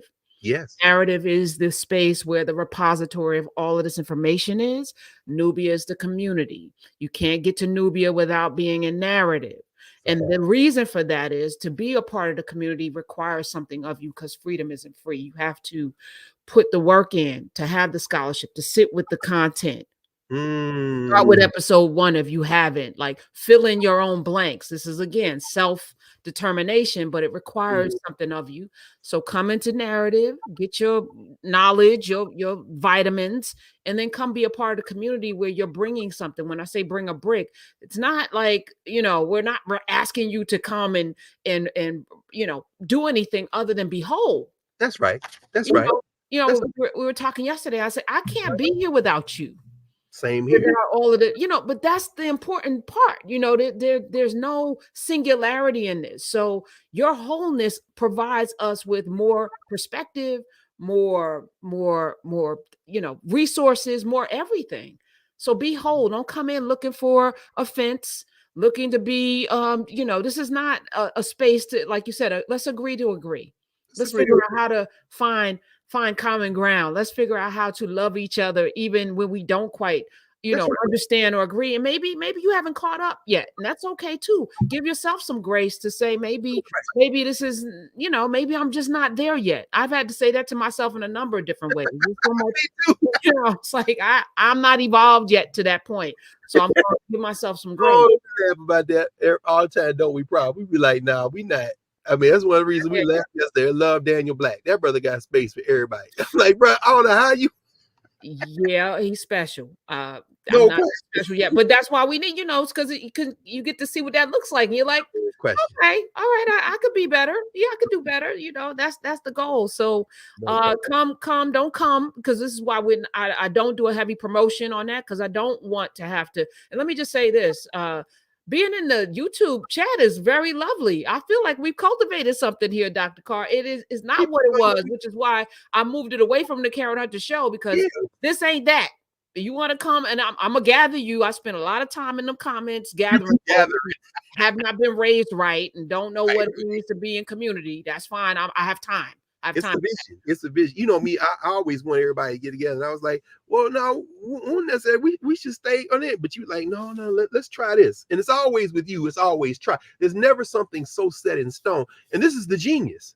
As Thelonious Monk said, there are no wrong notes on the piano. And there are no wrong notes if you keep playing. And so you show us that improvisation isn't just making something up out of nothing. No, as Duke Ellington used to say, it's spontaneous composition. No, I've trained my whole life. And if you come down here, you're not going to do what I do. You think I'm just making it up. I am making it up, but I'm making it up with a vision, and I know the instrument. There are no wrong keys on this instrument. And so what this has done, you're absolutely right. Even I'm looking here in the chat, several people have put in the YouTube chat, I mean the Nubia chat, Julia just said she took her copy of The Education of Black People. She was at the doctor, and the doctor was like, "What book is that?" I said, "Oh, what y'all doing? Let me take a screenshot." And in the in the YouTube chat, these people coming in from all over the world are sharing resources. Now they're also, I'm sure you probably got an eye on this, they putting some money in there because they don't know. Yeah, I'm like, all right, that $20 can come over here. Yeah, for the year. But no, I mean, listen, and this is the beauty of YouTube. They take 70% or whatever. Well, this again, because we are never, so let me just say that with my full chest, never selling this. That's why I'm fiercely protective of the space. I'm not going to let too much of the weeds come through. You're not going to undermine. You're not going to ruin what is still a toddler. You're not going to come in with your nonsense and your conditioned mind. We're going to pull these weeds up, and I'm going to do it really quickly, and I might pull up some grass with it. Sorry. It could happen. But, I'm fiercely protective of it because I'm not going to beg anybody to help fund this. We're not going to get a round of funding. There's not going to be, Bezos money or Mackenzie Scott money coming in to save us. We are the only thing that's going to save ourselves. So dollar by dollar, bit by bit, we're going to make it happen. And I'm going to say this publicly. I don't take a salary or anything from doing this because this is the mission. I'm on a 10-year journey with Knarrative and Nubia, period. Fortunately, I got all these other things. So buy some Golden Majority. If you want to. Hey, for real. Y'all play. No, Go do that. We're going to put new gear up on Tuesday. So just relax. There's a drop Tuesday. There's not a drop. We're going to actually have inventory on Tuesday. On all weekend. We're going to have the logo. We're going to have long sleeves, all of that. See? So, I'm looking forward. That's what growth looks like, though. Y'all were there from the inception. So this is what Frederick Douglass was talking about. See, you the type of person that make these people mad. Why? Because, okay, you should take some time off. Yeah, okay. Fred Douglass said, this is the problem. You messing the system up. You're supposed to be somewhere chilling, not thinking, not doing. And when you read that, first of all, what was that book again? Because we're gonna have that in Knarrative. Okay, we're gonna have it available. I think we already have it. Okay, because I was. Oh yeah, we do have that. We have that. That's in the book. So there's so much stuff in there. So people were just in Knarrative. You just there for the conversations. That's fine. But yeah, there's a whole bookshelf of all of these books. So Dr. Carr's reading. We even have books that we've annotated and we've had like videos put in. Like the work is being done is consistent.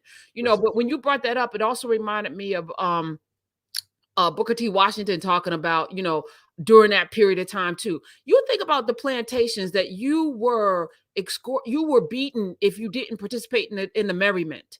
Come on. That's how important it is for them, for you to play these gladiator games. Right. You were beaten. Like if you didn't drink and dance and party during that time, Frederick Douglass talks about it. Booker T. Washington, both folk enslaved, saw it with their own eyes.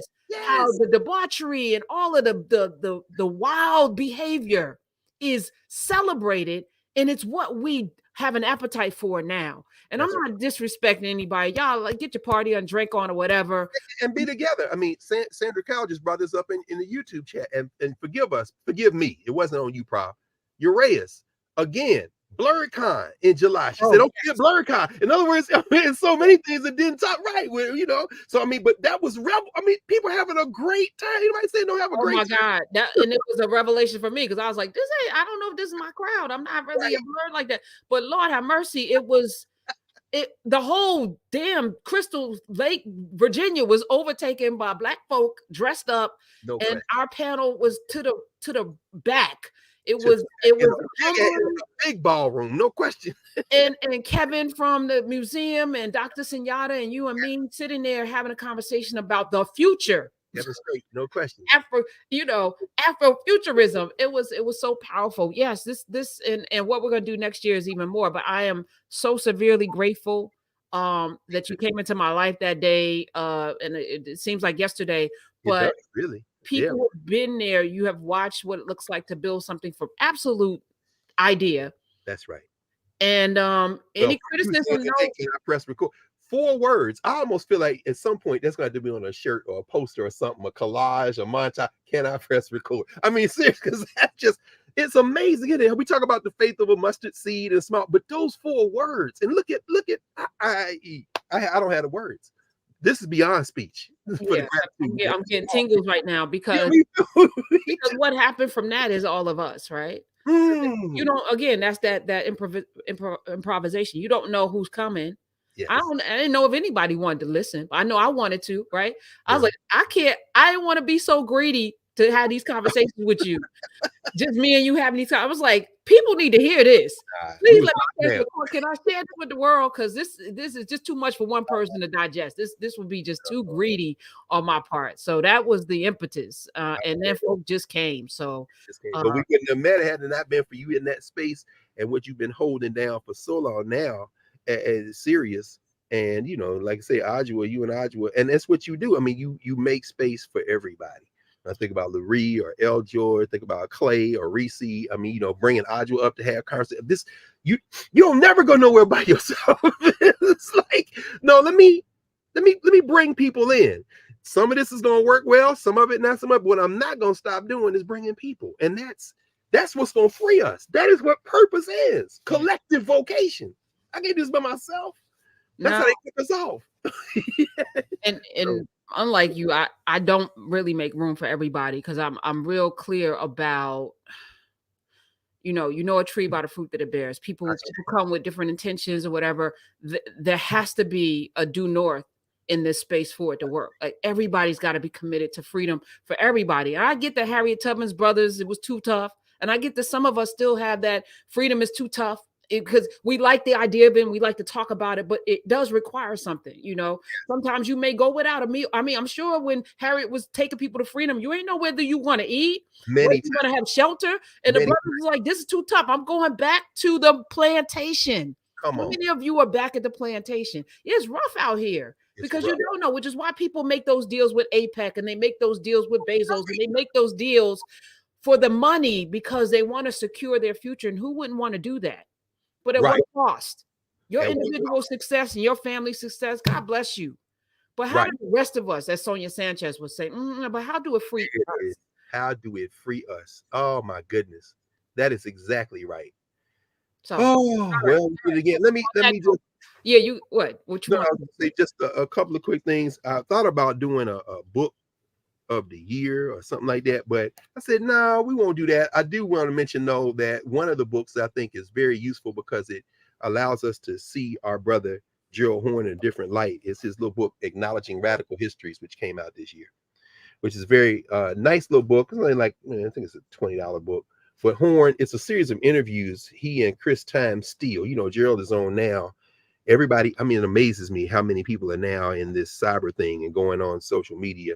But Acknowledging Radical Histories is a very good book that came out this year. And then the last thing is I'll Take the Bell. This isn't everybody, but here's some of the ancestors that many of them we talked about. And just want to mention a few of them as we kind of close the calendar year of 2023. And so with the bell ringing, We mentioned Captain Pinkney, Andre Broder, Gene Knight, Carlton Pearson, Bertie Bowman, Richard Roundtree, Louise Merriweather, Hughes Van Ellis, Rod Cephas Jones, Clarence Avant, Sheila Oliver, Mutulu Shakur, John Beasley, Bill Perkins, Christine King Ferris, Tina Turner, Bill Lee, Jim Brown, Harry Belafonte, Ahmad Jamal, Willis Reed, Lance Reddick, and every other person who has made transition in our bloodline families, our friends, Brother Cambone, we just heard Baba Cambone, and so many others that weren't mentioned, but through these representatives, we mentioned them all. Our ancestors, we are our ancestors, and we take them into 2024 as they took us before. And we know our purpose, and we're going to act on that purpose in 2024. Ashe, Charles Ogletree. Keep that bell Charles ringing. Tree, absolutely. Yes. No. I was telling you that you taught me about this. You know, I just thought about people who died, like my dad and my grandmother, and is not being here anymore. And it was sitting with you in one class where I was like, they are never gone. Never. And it is our responsibility to keep them alive. So I want to thank you for that. And as a result of that, we are going to do that through genealogy, through writing.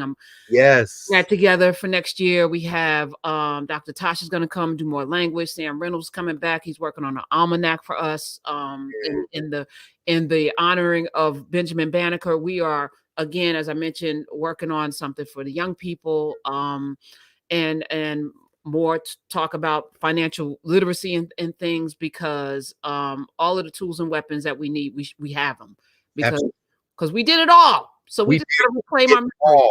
We look, people are putting that. You're right, and somebody, Rochelle McGee, I should have mentioned, and Baba J. I did remember, of course, Charles Adams, your brother, Reverend Charles Adams, Charles Gilchrist Adams. There's so many others, but you're right. We did it all, and we're gonna do it all.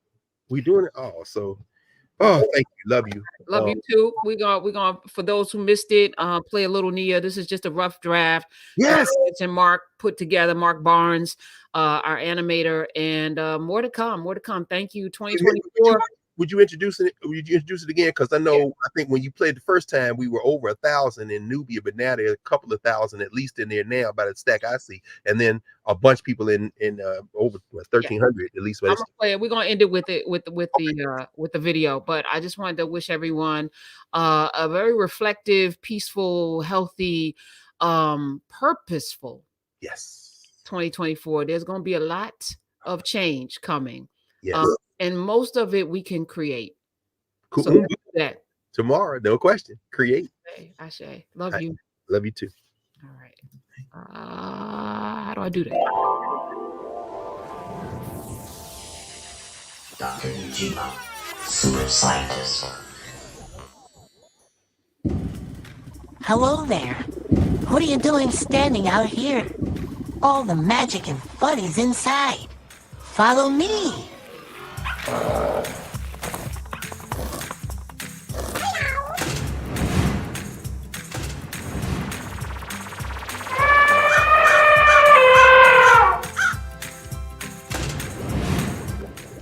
This is a place where anything and everything is possible, because it's powered by your imagination.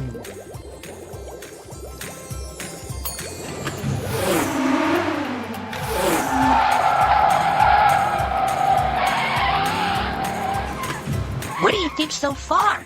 Amazing, huh? Well, get ready, because you haven't seen anything yet.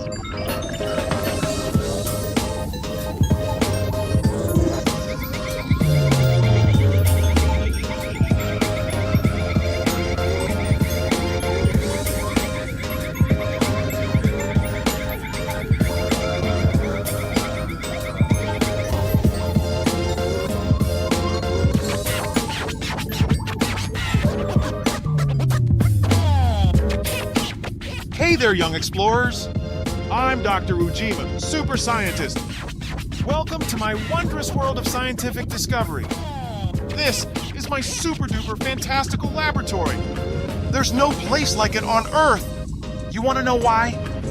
Because every single corner, every room, and every nook and cranny is filled with the magic of science.